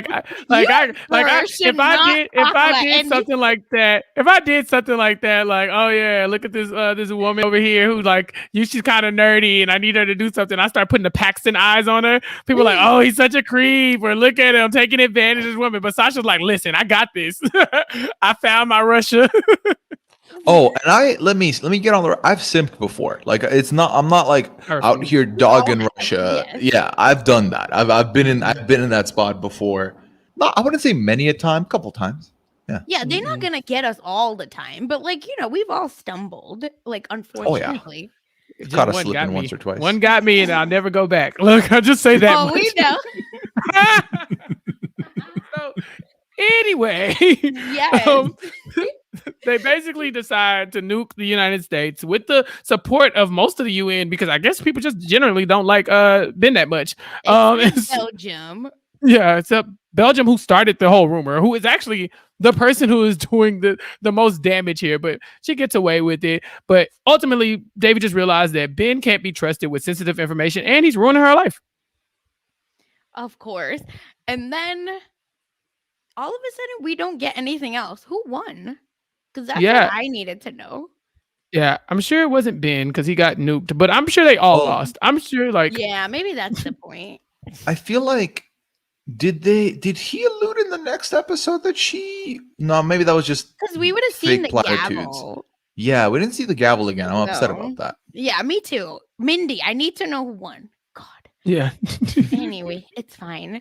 And then they are on the bus. Devi gets a text, which we'll get back to what was happening there. And then Devi is like trying, she's about to respond to her friends and then sees an ambulance, unfortunately, which brings up a lot of her trauma. And that's where we leave Devi in this episode. She does come home and like she's sad, all of these things, because she's trying to apologize to Paxton, but Paxton's like, not today, people. And then let's get to like some braver moments in this podcast or in this episode where we have Fab and Eleanor hanging out without Devi, living their best life, and they're talking, and Eleanor is buffering Puya, where we're just trying to figure out what's up with Eleanor. Yeah, she's just kind of faded and in thought. I mean, ultimately, her world's a little bit shattered, right? Just a little bit shattered. But then Fab tells one human her truth, her identity. And I love that it's Eleanor. I love that Eleanor is the chosen one in this instance. It was perfect. The exchange was amazing. I feel like this was a lovely, lovely scene. Eleanor is so supportive. And it was very funny because then right before the scene changes, when they allude to, we gotta try and contact Devi, Eleanor's like, she is gonna freak out. I mean, she's gonna be happy, yes. Yeah, but everything we know about Devi shows that she is going to freak out. Like this is our girl Devi. Like, she is going to make a mountain out of everything all the time. And so it's just bound to happen. We just won't get there in this episode. But it's wild because the reason why Eleanor feels so like inclined to have this conversation with Fabiola and they open up to each other is because Eleanor's like, Fab, your family doesn't have any big secrets. But prior to this, they ran into Eleanor's mom when they pulled up at Casa Mexico. She has been serving tortillas down the street this entire time. And her mom sucks. She's the worst. Yeah, it wasn't even anything special. Like it literally, Eleanor walks up, she's like, "Mom," and then it's another Asian. So of course, Eleanor's like, "I'm a racist too." And then we get Eleanor's mom just unfortunately singing to someone happy birthday, and that's it. That's all we get from this. What the hell? Dude? Poor Eleanor. This is an epic lie. Like, could you imagine, God. like, your whole life you thought your mom was in a whole different, like, she's not even in this time zone. She's doing this glamorous thing and she's down the street. Like, you could run into your mom at the mall. And that's the thing with Eleanor. It seems like she's accepted that her mom went to be an actress because she wants to be an actress. So she respects the hustle. She's like created a world where she accepts what has happened. So to find out that not only is that not the case, but she's in the same city that you're in, and she's made no attempt to reconnect with you, that's a gut punch and a half right there. That is brutal to Eleanor. Like, it hurts. It just hurts. Yeah, and this clearly, this restaurant's supposed to be a happy place. She's never gonna have good memories there ever again. It's gone, destroyed. No. Sorry, Casa Never. Mexico. Not today. And Fabiola, poor girl, even tries. She's like, maybe your mom's in a spy or in a cult. And Eleanor is like, no, that's cool. My mom would brag about that. Okay. So it's really unfortunate, but like juxtaposition, that's really sad moment to like Fab's really beautiful coming out moment. And Eleanor just being a really great friend. And then of course, as teenagers do, they're like, well, who do you have a crush on? Who do we like? And then Fab even shares that, well, it's Eve. That's my type. And then I love Eleanor said, wow, Eve is your first woman crush, which is also the first woman. So Eleanor is queen of being so dramatic with everything. We love her. Yeah. Yeah, and her dramatics end up like just going straight into her audition because she has auditioned for her role in the play. We know that she's like the head of the theater club, but it seems like she hasn't been the best actress because the teacher says he was going to make her do props. Yes. But because of the dramatics she's able to pull out of herself from the emotions that she feels about her mom, she gives like this really gripping performance to where, she pretty much gets a standing ovation. And now she gets the lead role. She's Amanda in the play. And so she kind of takes this moment and makes it, uses it, kind of to further her theatrics. So it works out for her. That's kind of Eleanor's bag. Exactly. Good on you, boo. Good on you. And then we get this one last scene before we wrap up about Devi, where the girls do come up to her to say, hey, we're going to share with you, which is like, how great friends are these? Because I don't know that this happens all the time where friends go that much out of the way, to keep being like, dude, we need to tell you something. We need to tell you something. My friends will be like, we tried twice. You didn't do it. Like, go to hell. Not go to hell, but they'll be like, the boat is gone, like you had to be there moment. And then, because Paxton's pissed, he's like, you took advantage of me. He's yelling at Devi about it. And then unfortunately, Devi's in her moment. She's being Devi. The girls come up to her and she said, my shit's bigger. Trust me. I don't want to hear it. Yeah. Fumbles. She did wrong. Yeah. She did wrong. There's no way your stuff is bigger than this. Like, Fabiola just did a life-changing thing. Eleanor's life has just been changed, and you're upset because you lied on about having sex with a guy and it got out. Like, you'll be fine. Yeah. Your friends really need you in this moment. But Devi is all about her own stuff right now. Her shit. She has bigger shit. And so she kind of goes home. She mopes. The positive, though, is that she gets off of punishment. She no longer has to do chores. She's not grounded anymore. She can go to Eleanor and Fabiola's house to practice their PSATs because apparently that's a thing that happens in circles that I don't live in. Does. Yeah, sure. And oh my God. She just doesn't look interested at all. But her mom, Melanie, she kind of looks concerned. I think she can tell something's wrong with her girl. Yeah, another moment where we wish Nalini would push, but she's not Mohan, so here we are. And then we go, from the loneliest girl in the world to now episode 6, the loneliest boy in the world, where we are now with Ben Gross, who we pretty quickly get his persona, because who else but actor, producer, fake rapper, Andy Samberg, is Ben's narrator. And I just could not stop laughing at all of this because Andy Samberg says, well, why am I doing this? Because Ben's dad is my lawyer and he asked me to. But Ben's also a pretty good kid. How did y'all feel about this happening?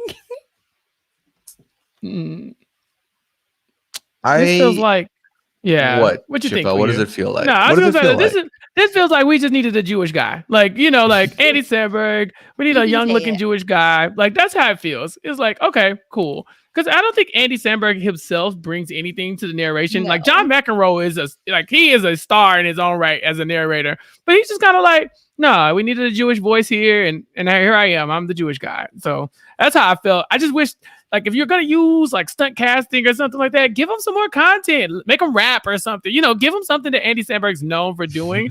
But this was just kind of like, no, we just needed, a Ben type. Exactly. Which was very weird because I don't want to ruin too much, but Paxton's, when we get his narration, it's so good and so spot on that this makes me even more angry. But Puya, like, what are your thoughts? Well, so when I like Andy Samberg. So when I heard him, I was like, oh, cool, okay. Then I was like, but does this fit? At one point in this episode, it does completely fit because the poster above Ben's bed is Pop Star Never Stop Poppin'. And I watched that 2 years ago when I got my wisdom teeth removed, and I loved it so much. I was like, Ben definitely loves this movie. So the connection was complete from there on. I didn't like the whole link being, well, his dad is my lawyer and he seems nice, was not doing it for me. This did it for me. At this point, I was like, okay, cool. But I do agree with Chappelle in that there wasn't a lot of, I would have forgotten that Andy Samberg narrated this if they had more narrators in the show, period. But there's not that many, so he sticks out for that reason. But it was a pretty unforgettable narration episode for him.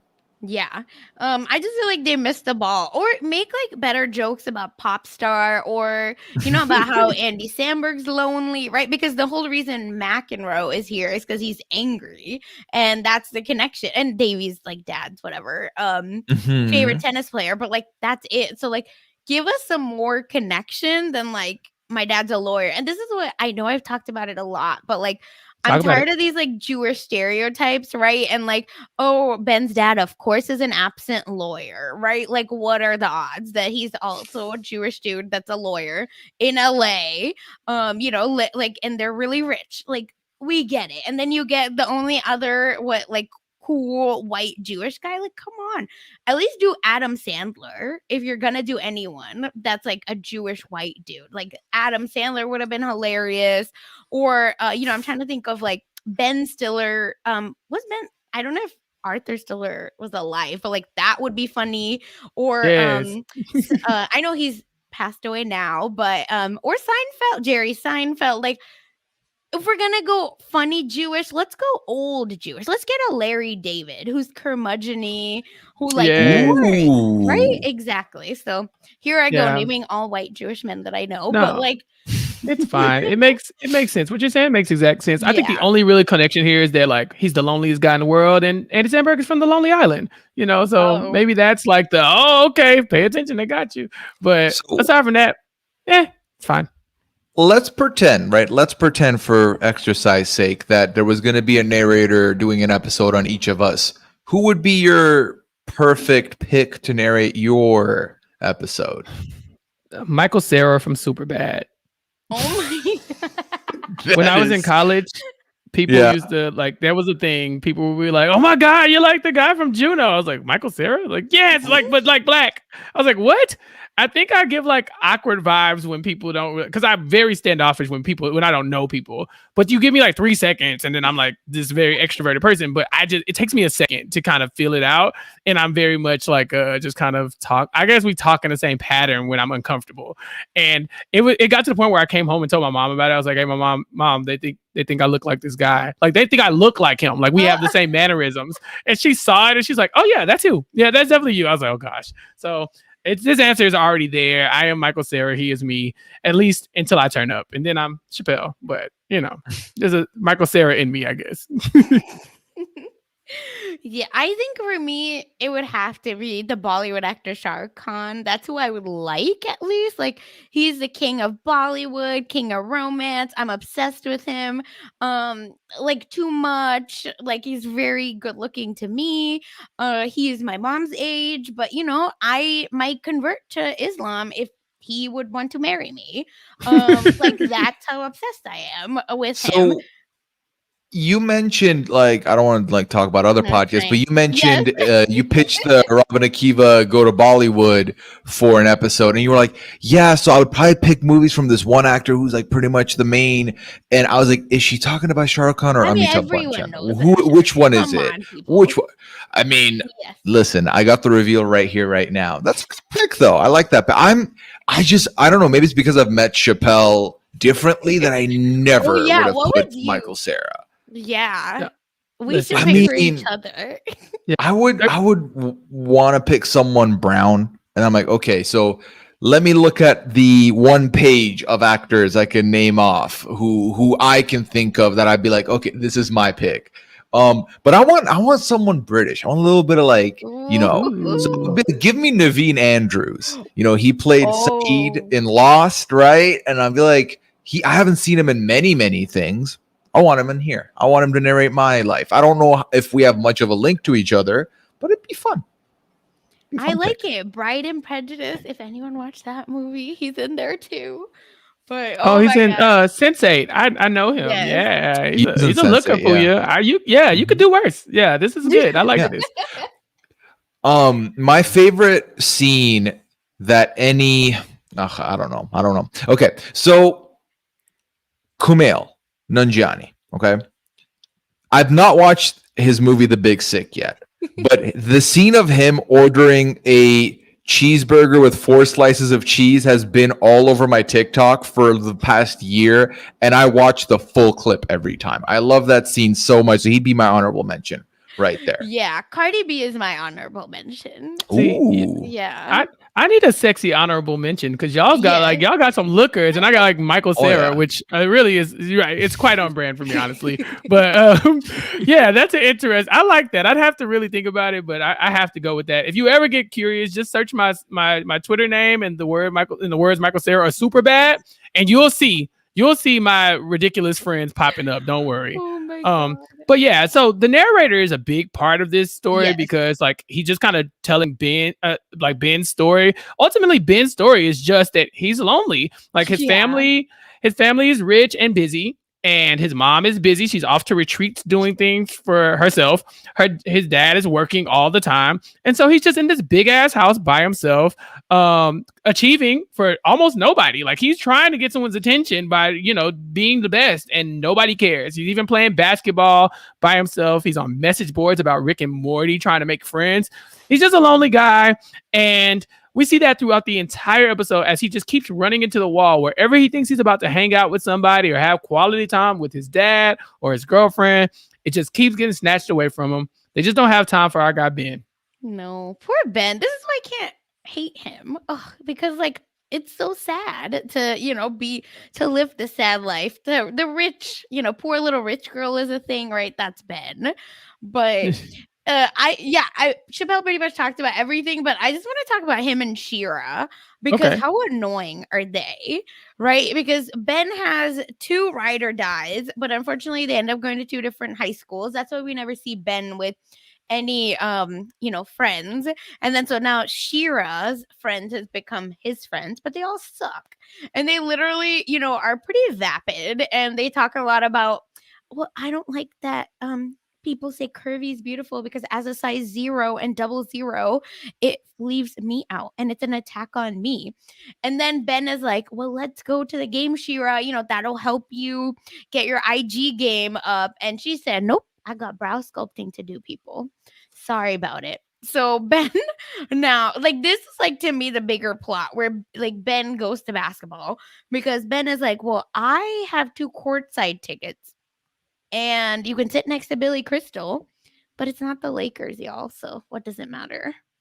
Yeah, Shira wants clout. Okay, she's trying to be an IG influencer. She's taking cute pictures with Ben. Like, oh, let me take a picture of you with this pimple. Let me take a picture of us eating a fry together. For you. Yeah, but like also let me record it. And so throughout the episode, he's just trying to find somebody to hang out with him. Shira is not going to be that person, but he also even finds himself like inviting Trent and one of Paxton's other friends, one of the Hot Pockets. I mean, at one point, he even looks like he's going to invite Paxton. He just kind of like freezes up. So. Do you think Paxton would have said yes? I have this sick feeling that Paxton would have been like, sure. Just like how he said to Devi. Right. We've seen Paxton say yes to way crazier things. Oh my God. I just feel so bad for him, right? Like there's just nothing goes right in this episode for him. Nothing. Everything right now is more he's sad, he's lonely, he's taking L's left and right. No, he can't. I don't care if you are offering me floor seat Laker tickets, I'll go with you. Clippers tickets, sorry. I'll still go. Okay, sure. Yeah. And if you got Kawhi and Paul George, like we are pulling up. I don't care. This is an easy decision for me. And I just don't understand how Shira doesn't understand that there is more clout at the NBA floor than there would be you taking a sculpted eyebrow photo. There's way more. You can think of the extensive story. You're there. You see a celebrity. You zoom in on them.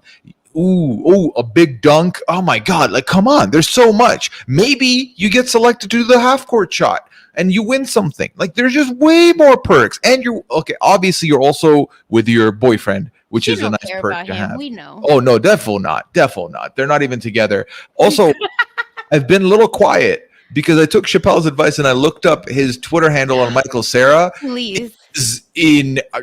Sasha, I've literally sent you everything. Like if you open your DMs right now, there's like 12 tweets. The last one here. People have told me I look like Stevie J, Soulja Boy, Jules Santana, and Michael Cera. Clearly, y'all don't want me to be great. There you go. Stevie J. You know, I got the rap face down whenever I want to do it. I picked it up. I'm never gonna have you on the podcast. You're a liar. You're a liar. Puya's coming on next anyway because they're gonna Dubai Puya, so you're coming. I'll be there. Listen, again, not to continue dragging me. Wait, why? Oh my God! Yeah, this tweet says it's literally Chappelle pointing at himself saying, like the arrow saying, "Let Michael Cera down." Okay. Why'd you let him down? Because people started something. I don't remember. It probably was like several years ago. Did people comment? No, anyway, so in the meantime, while Sasha looks that up, the thing that Ben is struggling with, aside from this, is that the aftermath of the Model UN situation with Devi, like. He knows she's mad at him, but she doesn't know why. And so he's peeping her and Paxton talking in the hallway. We know they get into the argument where Paxton basically is like, why are you lying on me? And this, that, and other. But he's noticing that he actually cares. Like he's wondering why do I care what Davy's doing? And Paxton, like, what does this have to do with me? Mm-hmm. And so the whole time he's struggling with how lonely he is, he's looking at this person that he thought he made friends with, like, just the day before, kind of going through something. So he's kind of torn between whether or not he should be pursuing that conversation or if he should just be, trying to, live his own life and, go to the Clippers game. I wonder if he even considers taking Devi maybe, but, we never get that far. Yeah. She just doesn't. If you apologize to me, I'll take you to the game. And she right. Said, get the hell away from me. Right. You stupid fly. Like she doesn't. So she doesn't owe him. Yeah, she doesn't owe him an apology. I mean, he doesn't owe her an apology. She definitely owes him an apology. Yeah. But that's Davey, what she said. No, yeah. Why would I apologize to you? Right. That's Devi. That's how she gets down. But yeah, we do get some sad moments from Ben, especially with his dad standing him up. Ultimately, the thing we all were dreading is that, like, oh my gosh, he had his hopes and dreams were to be at the courtside with his dad, but his dad says he can't even make it because he's dealing with Kanye West trying to trademark the word music, and it's just taking too long. And so Ben is a name dropper, but so is his dad, sadly, and so he has to find somebody else to go with him. He ends up giving his tickets away to his housekeeper and clearly his best friend, Patty. Yeah. Patty the queen. Why was at no point going alone an option for him? Okay, I would never. You would never? No. It's courtside, baby. I'd be there by myself, okay? Like, I'm gonna have an experience on my. You don't do activities by yourself, Sasha? Sasha married. She don't know what that means. No, not because of that. But I've been doing stuff on my own sometimes. It's fun. Yeah, my husband does. My husband once, like, because I was so lazy and, we lived in San Francisco by bars. He would go, like, for 2 drinks and then walk back home. Weirdo behavior to me. No, that's normal. What do you mean? Go live your life. When you're solo, you're more likely to spark up a conversation with other people potentially. Like, San Francisco, people are so weird here. I want to talk to them. He's an only child and I'm an only child, but we're very different only children. Where I don't want to leave my house and alone. That's so embarrassing. There's no way. Yeah, the phrase for doing going on activities on your own that would be known as maybe a date activity is master dating. Master dating is cool. It's fine. No shame on it. Go to the basketball master dating. That is the phrase. Yeah. I don't make this stuff up. Yeah, it exists. No, I'm a chronic master dater then. Yeah. I master dating all the time. No, that's kind of my thing. I like going places by myself. I master date all the time. Oh my morning, noon, night. What is going on? I didn't know it was called that, but if we're gonna talk about it, I go to the movies and master date by myself. What do you think? Sorry, you're setting yourself up a little bit, just a little bit though. What are you talking about? No, you said master date, so that's what it's called. Okay, I mean, if you want to master date courtside at the Clippers game, who are me to judge you? Who are me? I got enough clout that I will find somebody to go to the damn Clippers game with me. Okay, there's no way. No, I couldn't go alone. Maybe it's because I'm a woman and going to places alone at night really would freak me out, especially I think an NBA game, because big cities you probably have to take an Uber back.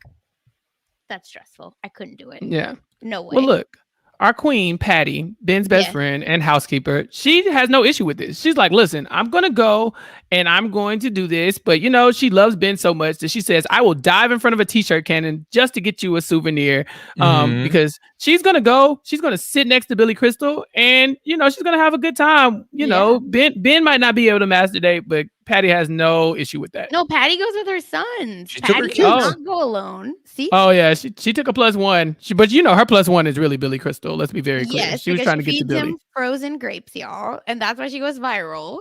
And then while she goes viral, Ben, again, Reddit, comments on Reddit as Areola Grande 7. Ben, please. 007. James Bond styles. What a guy.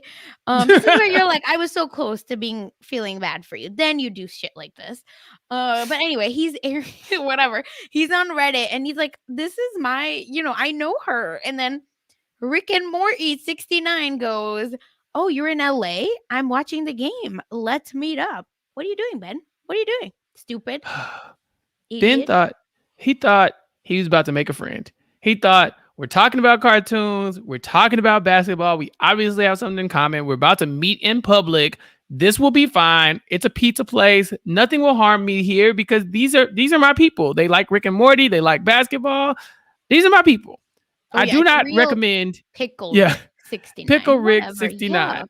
Yeah, but listen, I don't recommend this. This is a bad move for Ben. I see why he does it. He's very lonely. He's outside of his comfort zone here, but he's trying to make the best of his night. But man, you don't just pull up on a rando from the internet, especially from Reddit. Oh my gosh. My God. It's a cesspool. And so he definitely shows up at the pizza party and he runs into Rick and Morty. Oh, well, Pickle Rick 69. And it's gotta be like a middle-aged man who has no friends, who wants to meet little kids and watch them blow on pizzas. I'm so uncomfortable about all of this. When Ben walks in, this guy looks over and immediately recognizes him, goes, "You're Areola Grande 007." Like, wow, how did you know that? That's terrifying to me. Because he probably has been talking with him and he probably was like, this is a teenager. Creep. Yep. This guy's a damn creep. And he knew what he was doing the whole time. And then Ben thankfully immediately says, this is sketch. I'm going to leave. And as soon as he was about to leave, this guy goes, no, my name is Rick, and I actually was born in the year 1969. That is why it's 69, not because I'm childish. And then goes on this whole story about being a lonely boy. And Ben was like, okay, I guess I'll stay around. It's just talking, right? It's just talking. Idiot. Yeah. Idiot. Oh, This is listen. creepy.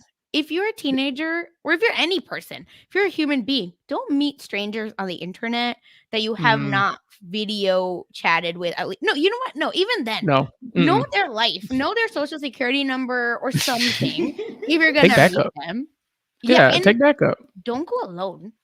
Yeah. Well, that's the thing with like 90 Day Fiance at this point, where people are like, God. yeah, so we never, like, I've never video chatted with him and it's been 2 years. Like, in 2020, 2021, you've not done this? Like, Jenny. Like, come on. And in like, there is like, it's so everything has a camera on it now. There's no phone without a camera anymore. Don't even look at me. God. Even I could FaceTime you from my air fryer if I wanted to. Like, seriously. Yeah. Fridges literally can. So shut up. Like, again, people, wake up, sheeple. That's how I feel. Because get it together.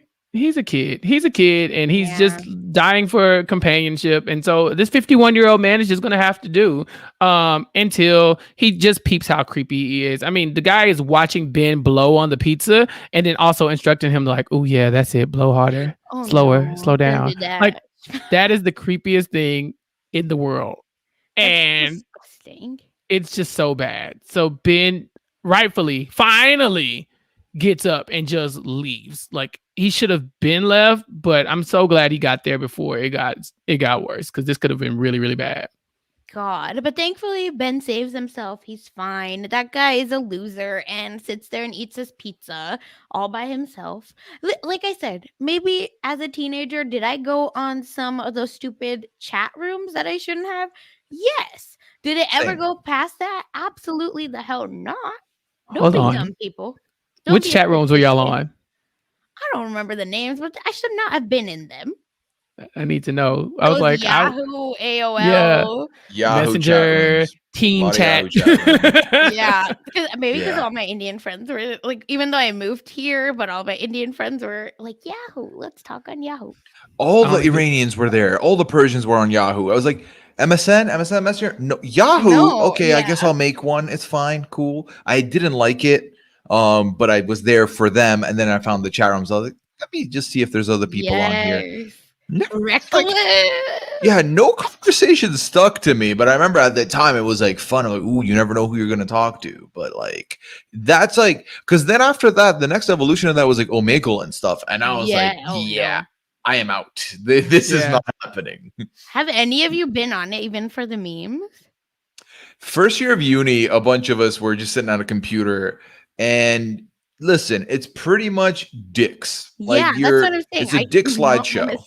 Excuse me. Yeah, it's not Chappelle. It's just What? dudes sitting like, meet out, trying to meet people, flying left and right. A slideshow. Yeah. He's like, and you're just skipping.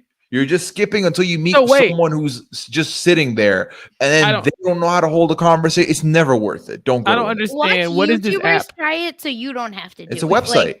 Like, but what does it do? I don't understand. It's like it's little windows. Like it's a very ugly like the setup. So it's just like two windows, and then you're one window, and then you just connect it to any person randomly on this earth. Yeah, you press start, and then I think now they have like you can put tags in of interest you may have, so they'll put like both of you like badminton, and like that's how it'll work. But you'll just press start, it'll link you to someone random, and it's a video call, and then more often than not, it's penis. Yes. So you're sitting in a room with penis, and then you're like skip, and then the next one.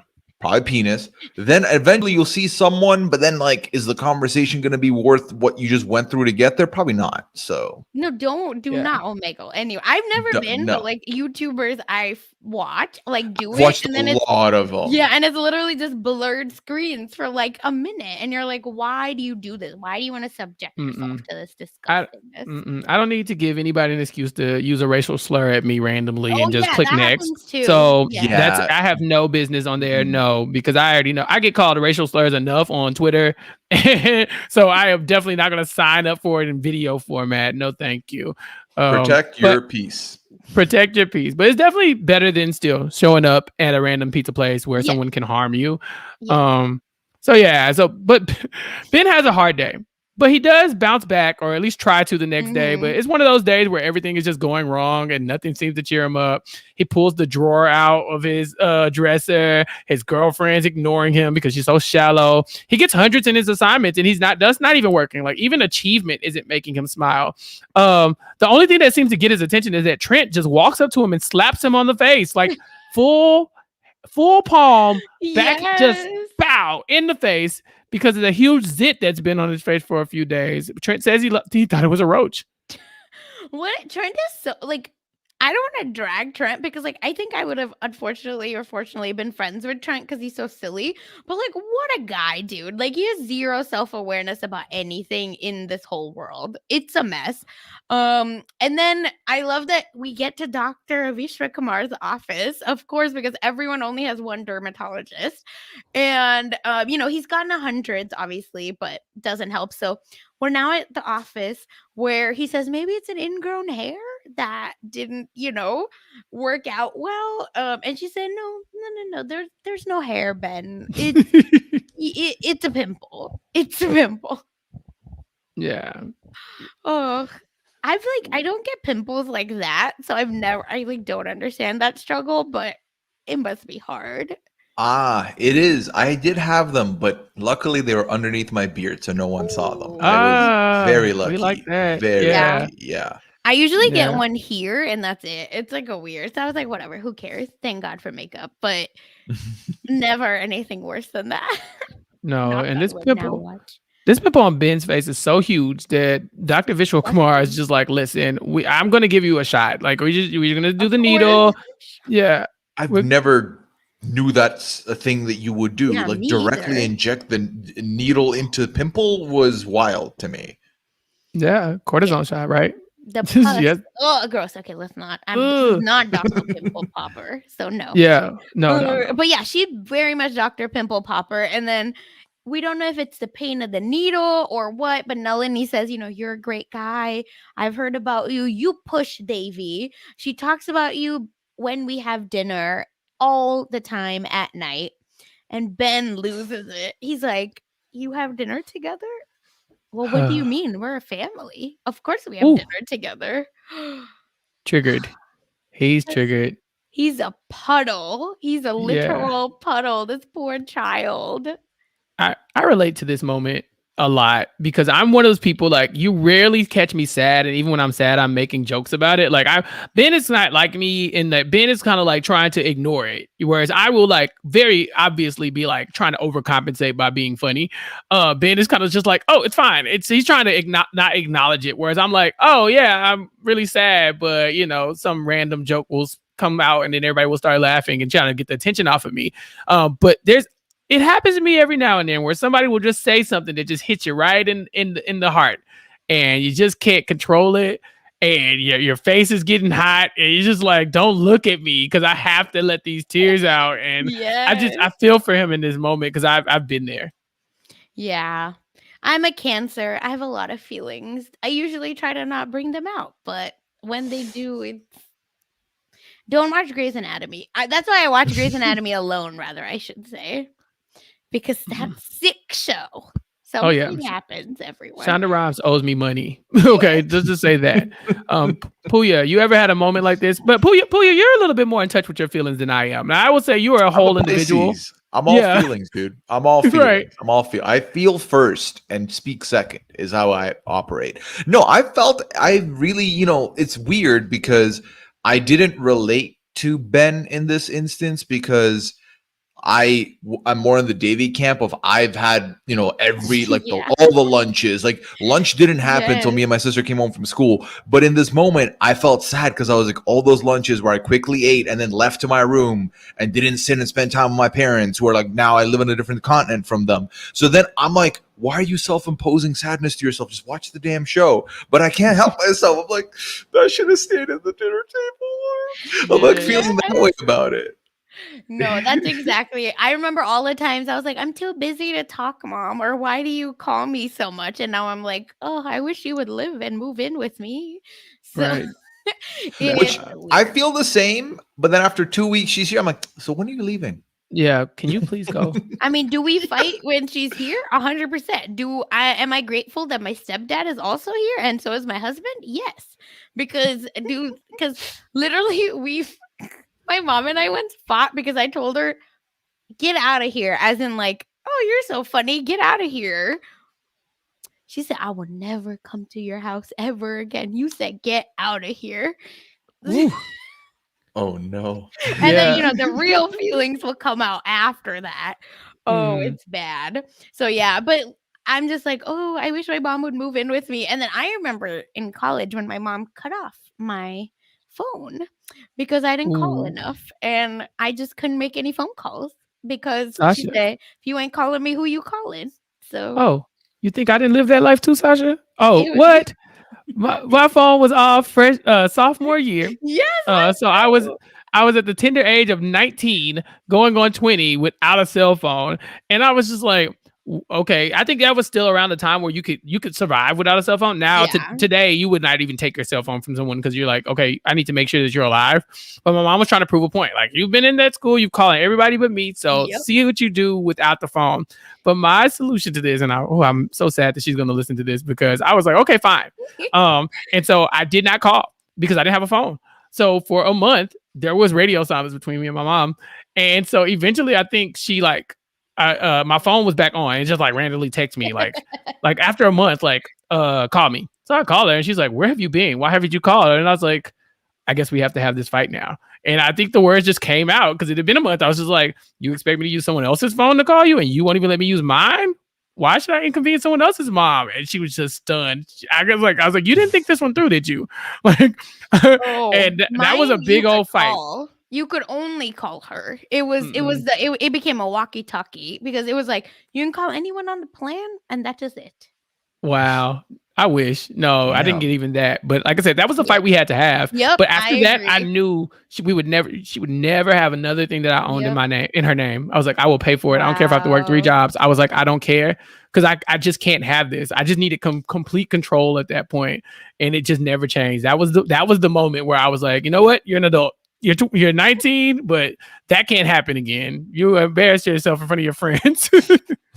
Yeah, it's the most embarrassing thing ever because you're just like, oh, let me call this person. Why is none of my calls going through? I still remember where I was when this happened, and my mom now brags about it. So laugh at my pain, I guess. And yeah, I mean, sorry, go ahead. This is pain. Well, this is pain that kids nowadays will never have to feel because all of it's over Wi-Fi now. Yeah, like, you can call. You can, if you've got iMessage, you're sorted. If you got WhatsApp, you're sorted. You just need a Wi-Fi connection, and you can send a voice note over Facebook Messenger. Like, this is these are, this is how we feel our age. Now I'm like, well, we don't have. They will never have these struggles ever again. Right. Absolutely not. Now our parents would be like, how do I turn it back on? Yeah. Remember weekends? Remember minutes? Minutes? I lived for minutes, okay? Yeah. I wouldn't talk past 9. Yeah, and I couldn't talk until 9. Because I couldn't. So I was like, it's minutes. How do I not talk? Oh, sucks to be you. Thank God for my stepdad. He saved my life because he was like, we need to get our unlimited texting. I think we should do it now. I wish my mom's got so we used to get those chain messages to send this to 50 other people and something will happen. Oh my God. But they charge you on both ends. So they charge the sender and they charge the person receiving it. So I was like, I had ran this bill up and I was like, Mom, I don't text anybody. I just get messages from people a lot and they're just stupid chain stuff. And she was like, oh, okay, well, I'll fix that. So she turned off my text messages through senior year. So then by the time I got to college, I didn't even have text. So what happened was I'm at college with no text messaging, which again, showing my age, you could get away with it. Yeah. But I think I mentioned it to her in passing one time, like, oh, my friend just got a text that we had practice or something later on. And she's like, why didn't you get the text? Like, how come that person is getting more information than you're getting? I was like, hold on, because I don't get text messages? Like that phone really got me. Like the phone is really where I got my adulthood from, because she was like, okay, I guess I got to get your text message turned on. I was like, yeah, you do.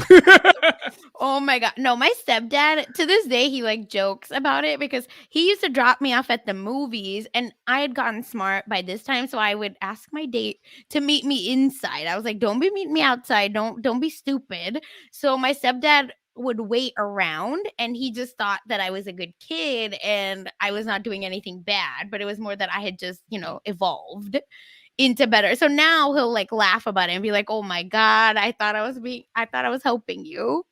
Absolutely not, sir. Absolutely not. But he saved me. He gave me a teenage year because my mom would have. No way. Shut it down. Yep. And even now, she'll be like, "Oh, look, she's texting again," all because of Noah, because he's the one that gave her. And I was like, "Bro, you don't pay for this." That's how it is. Oh my! Actually, I'm on my in-laws plan, so I can't even talk. Oh my gosh! But I'm the free line. They do not pay for me. You're the complimentary line. Yeah, I'll take it. My work used to pay for it, so I haven't paid for like a phone line in years because I've always gotten reimbursed from work since 2015. Damn. Yeah. Well, look, Ben can't stop crying at all because he's just having this moment where all the feels are just pouring out, and we cut over to a scene of Kamala and Devi like cooking and preparing food, but Melanie shows up and says, "Hey, make sure you turn the spice level down because we have a guest." And it's Ben. Adjust spice accordingly. That is wild because, I mean, listen, we all brown here. Some people just can't handle the heat, man. I will say I know a lot of brown people that can't, so that's why this is funnier to me. Oh my God.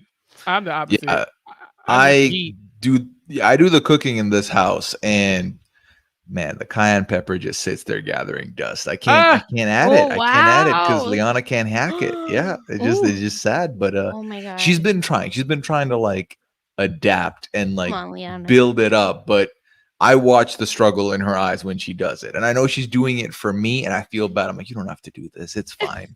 But I've also been on the receiving end where I've been to friends' houses. And they're like, yeah, this is not spicy. Like, this one isn't spicy. I'm like, oh, look, okay, cool. I mean, I can handle spice, but cool, okay. And then I'll eat it. I'm like, oh, this is fucking piping. Like, this is so spicy. But I'm gonna firm it because I'm in front of your parent. Like, I will never. I am the best dinner guest because no matter what I feel about the food, you will never be able to tell from my face. I love everything, and like it was delicious, but my tongue was on fire. So I've definitely been on both ends of this for sure. Yeah, when I go to Indian restaurants, I have to say a medium because, like, I'm Indian, so they'll think that I can eat, like, scorchers. And it's like, I can, but, like, I don't want to. I want to taste it. I don't want to have more water than curry in my belly. So, like, no. But I think I can handle more spice than my husband, but he likes more spicy food. It's a mess. One time, a whole paprika, like, packet just went into the chicken and I was like, what do I do? Because I'm not throwing it away. Kosher chicken expensive. So we ate it. Yeah. We just had a lot of rice.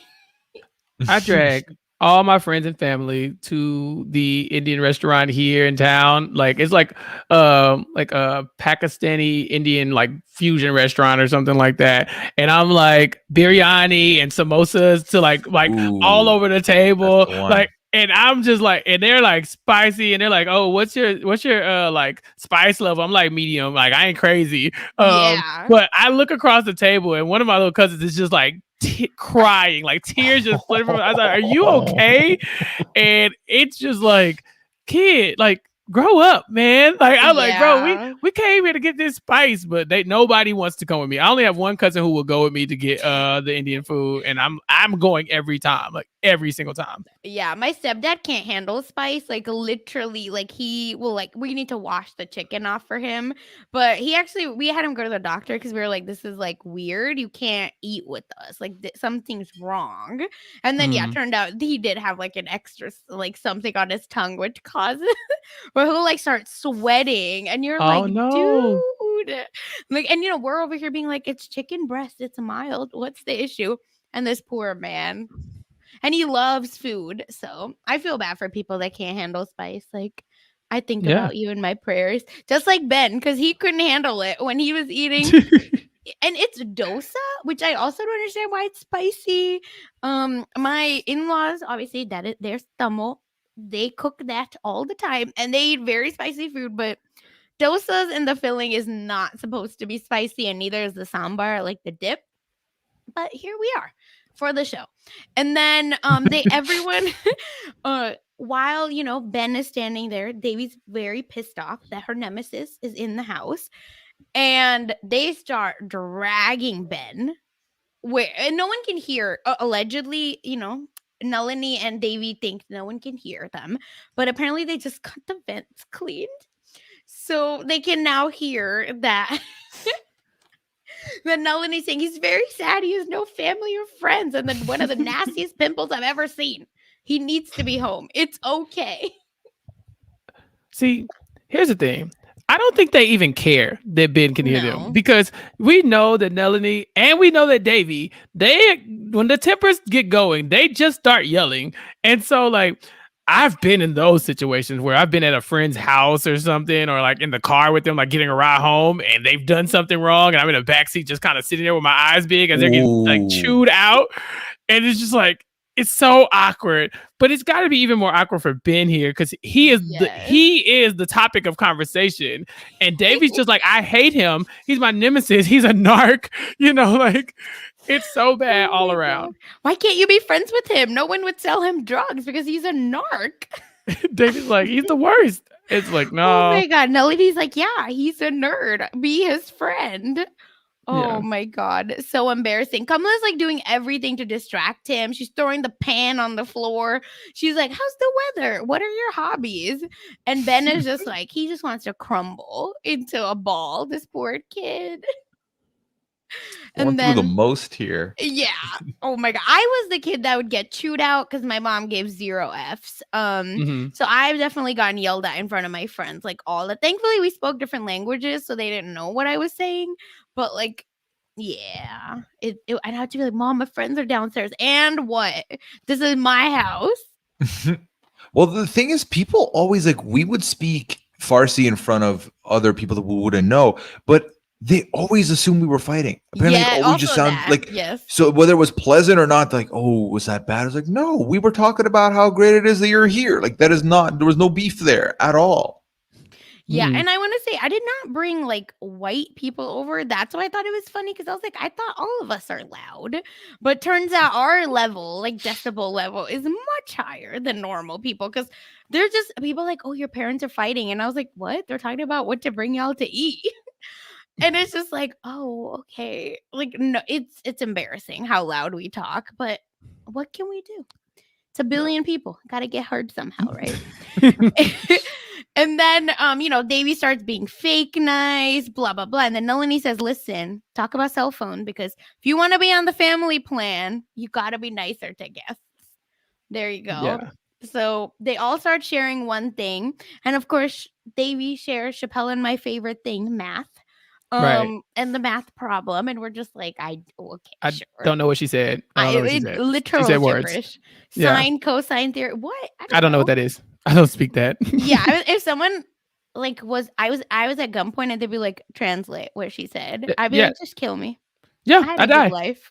If you gave me a math problem that said sine, cosine, just fold it up and shoot me, because it's over. Yeah. I don't know what that means. The nuclear bomb, just throw it at me. Right? Just throw me at, take me out. Yes. Yeah. And then Kamala, a girl, says, I learned today that if you leave your wallet at the grocery store, the cashier will just pay for you and then give you his number to make sure you get home safe. She's so innocent. I love her. I am the cashier. Yes. I'm like, I will take your groceries to the car. Like, what else do you want me to do? Would you like my coat? Like, Let me don't walk on this dirty LA right? How dare you? street. Yeah, like, don't look at her. She's too perfect. Don't look at her. I mean, she's just amazing. She's so smart too. But yeah, she definitely just doesn't have any like insight into people lusting over her, and it's happening all the time. Yeah. Is it my body? Did it ruin the video? It's so curvaceous. I'm so curvaceous. I know this happens all the time. I can't be a model. I'm too curvaceous. Colin is the best, dude. And then Nalini says, we need to let our obviously person in. So he said, how's the model UN trip? And there we go. It's locked and loaded because he said Devi was a little firecracker. Setting it up. My God. And Nalini goes, oh no, what did she do? She knows. She's like, this is my child. I know her. Right. Devi is way more than a firecracker. She is a bomb. And so you say 100%. firecracker, there's a lot more to that. That's coded language. But luckily, Ben just decides, you know what? It's not worth it. I've had a long day. I'm at this woman's home. They're being so nice to me. I don't have to put Devi on blast. I think, again, I think this is one of the earlier signs of him like starting to warm up to her a little bit. And so he calls it a truce here. And he just kind of just takes the L on that one and just says, you know what? No. And he just lets the moment go past. But I think Devi recognizes that Ben does her a solid. Yeah, exactly. And then they're like being really nice. They're having fun, and then they're doing the dishes together, and they actually end up bonding and becoming low-key allies because Ben is literally saying, I'm trying to be vulnerable, Devi. Like, listen to me. And then Devi says, yeah, you're right. I was actually a dick. Like, my bad. I just love Devi. And then he talks about how Shira's literally with him for money. And his dad could care less about him. And then Devi shares, yeah, we didn't have sex. Actually, we didn't even kiss. Yep. Just bless their loser hearts. It's two losers admiring each other's L's. Yeah. They're bonding over L's, It's one of those things that bring you closer if nothing else. Like, you've been lying about having sex with this guy and he found out. That sucks. But I also got catfished by a 51-year-old man in a Rick and Morty group chat. Yeah. So look at us. Who would have thought? Who would have thought? Look at us. Just the losers together. And then we end with a really cute scene where Devi pays Venmo's Ben $5 at school so that he doesn't have to eat pizza with pedos anymore. Weird chat name, pizza with pedos. Anyway, sorry, let me not do that. And that is the episode. Did y'all have any last thoughts? I gotta defer to Puya. Puya, welcome to the Silent Podcast where we're all silent. What did you think about this episode? I mean, I had a good time both doing this and rewatching the episodes. Honestly, I enjoyed both. I know the second episode was a bit of a stinker ultimately, but a stinker on this show means that it was still a very good episode of almost any other show. So it's a win-win. We learned more about Ben, and I think especially on the rewatch now, realizing that this is very important for the character building moving forward too. So this ends up being a very important episode, I think, to set up what Ben's psyche is now going into their rivalry that these two have had, and the relationship that they now have, this friendship, this like bond over this like, strive to be the best at school, but then also like failing in so many other aspects of their lives, both of them. So it's like, yeah, we've been, elite in school stuff, but we've literally got zeros in everything else. And we have this shared bond still. So it's been very fun to see that. And it's going to be very fun to watch you guys continue this story and continue this recap of the rest of the adventure that these two have. Yeah. And we're so grateful to have you on. Honestly, it's just been so fun to chat about our cringe, because I feel like it's more that than the episode, which is what I think the listeners want, because we keep getting those tweets about them loving our stories. So thank you so much, Puya, for coming. Where can people find you as if they don't already know who you are? Right. No, okay, so they can find Chappell. They can find me on Twitter at Puyasm. You can find me on Twitch, twitch.tv/Puya. I do stream 3 times a week. YouTube will be on relatively soon, tomorrow, for Absolute Audacity, so it'll be a good time. And obviously, you've been on with the Among Us stuff on Sundays. Podcast wise, 90 Day Fiance, the Tell All Part 2 for Happily Ever After wrapped up. I got that done with Liana. That episode should be out soon. And then 90 Day the Other Way starts from next week. So right into the next season we go real quick. And Masked Singer podcast as well. Masked Singer Happy will be back. And next month, me and Liana will be talking about all of that. And of course, if you are still watching this lovely season of Big Brother, catch me Friday mornings, 11 a.m., talking all about the live feeds with Taryn Armstrong. And that's all, folks. Yeah. Yeah. So excited for tomorrow. I need to submit my takes. And Chappell, where can people find you? Well, obviously they can find me on Twitter. We've discussed that a lot today, but I'm gonna retweet these tweets, by the way. Oh my gosh, please stop. Stop it. So, of course, like Puya said, you and I will be joining him on his Twitch stream, but also we're all, randomly popping up on the Rob Has a Podcast network doing Big Brother coverage and things of that nature. And every week, Rob Sesternino and I over at Rob Has a Podcast, we do discuss classic reality TV shows. I believe this week we talked about Celebrity Paranormal Project, where we talked about ghost stories and some of Rob's reality TV friends. And so that'll be released this week. Also, The Walking Dead is back, and Jessica Lee and myself will be covering it on postshowrecaps.com. So if you are a Walking Dead fan or you're just a fan of me, go check that out. You don't even have to watch the show because we talk about it enough for all of us. So don't worry. We got you covered there. But aside from those two things, just hanging out with you, Sasha, and I'm eager to see what's next on our agenda at the Silent Podcast. Yes, can't wait. And for me, you can follow me on Twitter at funsize_04. I also host a wrap up for Love and Hip Hop Atlanta, where again, I chat about mess. I'm gonna be recording tomorrow with Asia, so it's gonna be a fun time. There's a lot of juicy stuff to talk about. Again, you don't need to watch the show. We go into a lot of it ourselves, and we'll keep you updated. So just watch us for mess. I also did Netflix reality games wrap up with Geneva, and I was finally on Robin Akiva Need a Podcast this weekend to talk about pet peeves. It was a fun time, and I was on Big Brother coverage as well on Sunday. And here on Silent Podcast, make sure you like, comment, subscribe, and review us, please, for our 5 stars. Send us reviews. Make them funny. We want to read them here. And I also will be covering Survivor South Africa here with Jason. And we have challenge coverage, which is new as well. So make sure you like, comment, subscribe. Follow us on Apple Podcasts and Spotify as well. Thanks, everyone. That's all. Good night.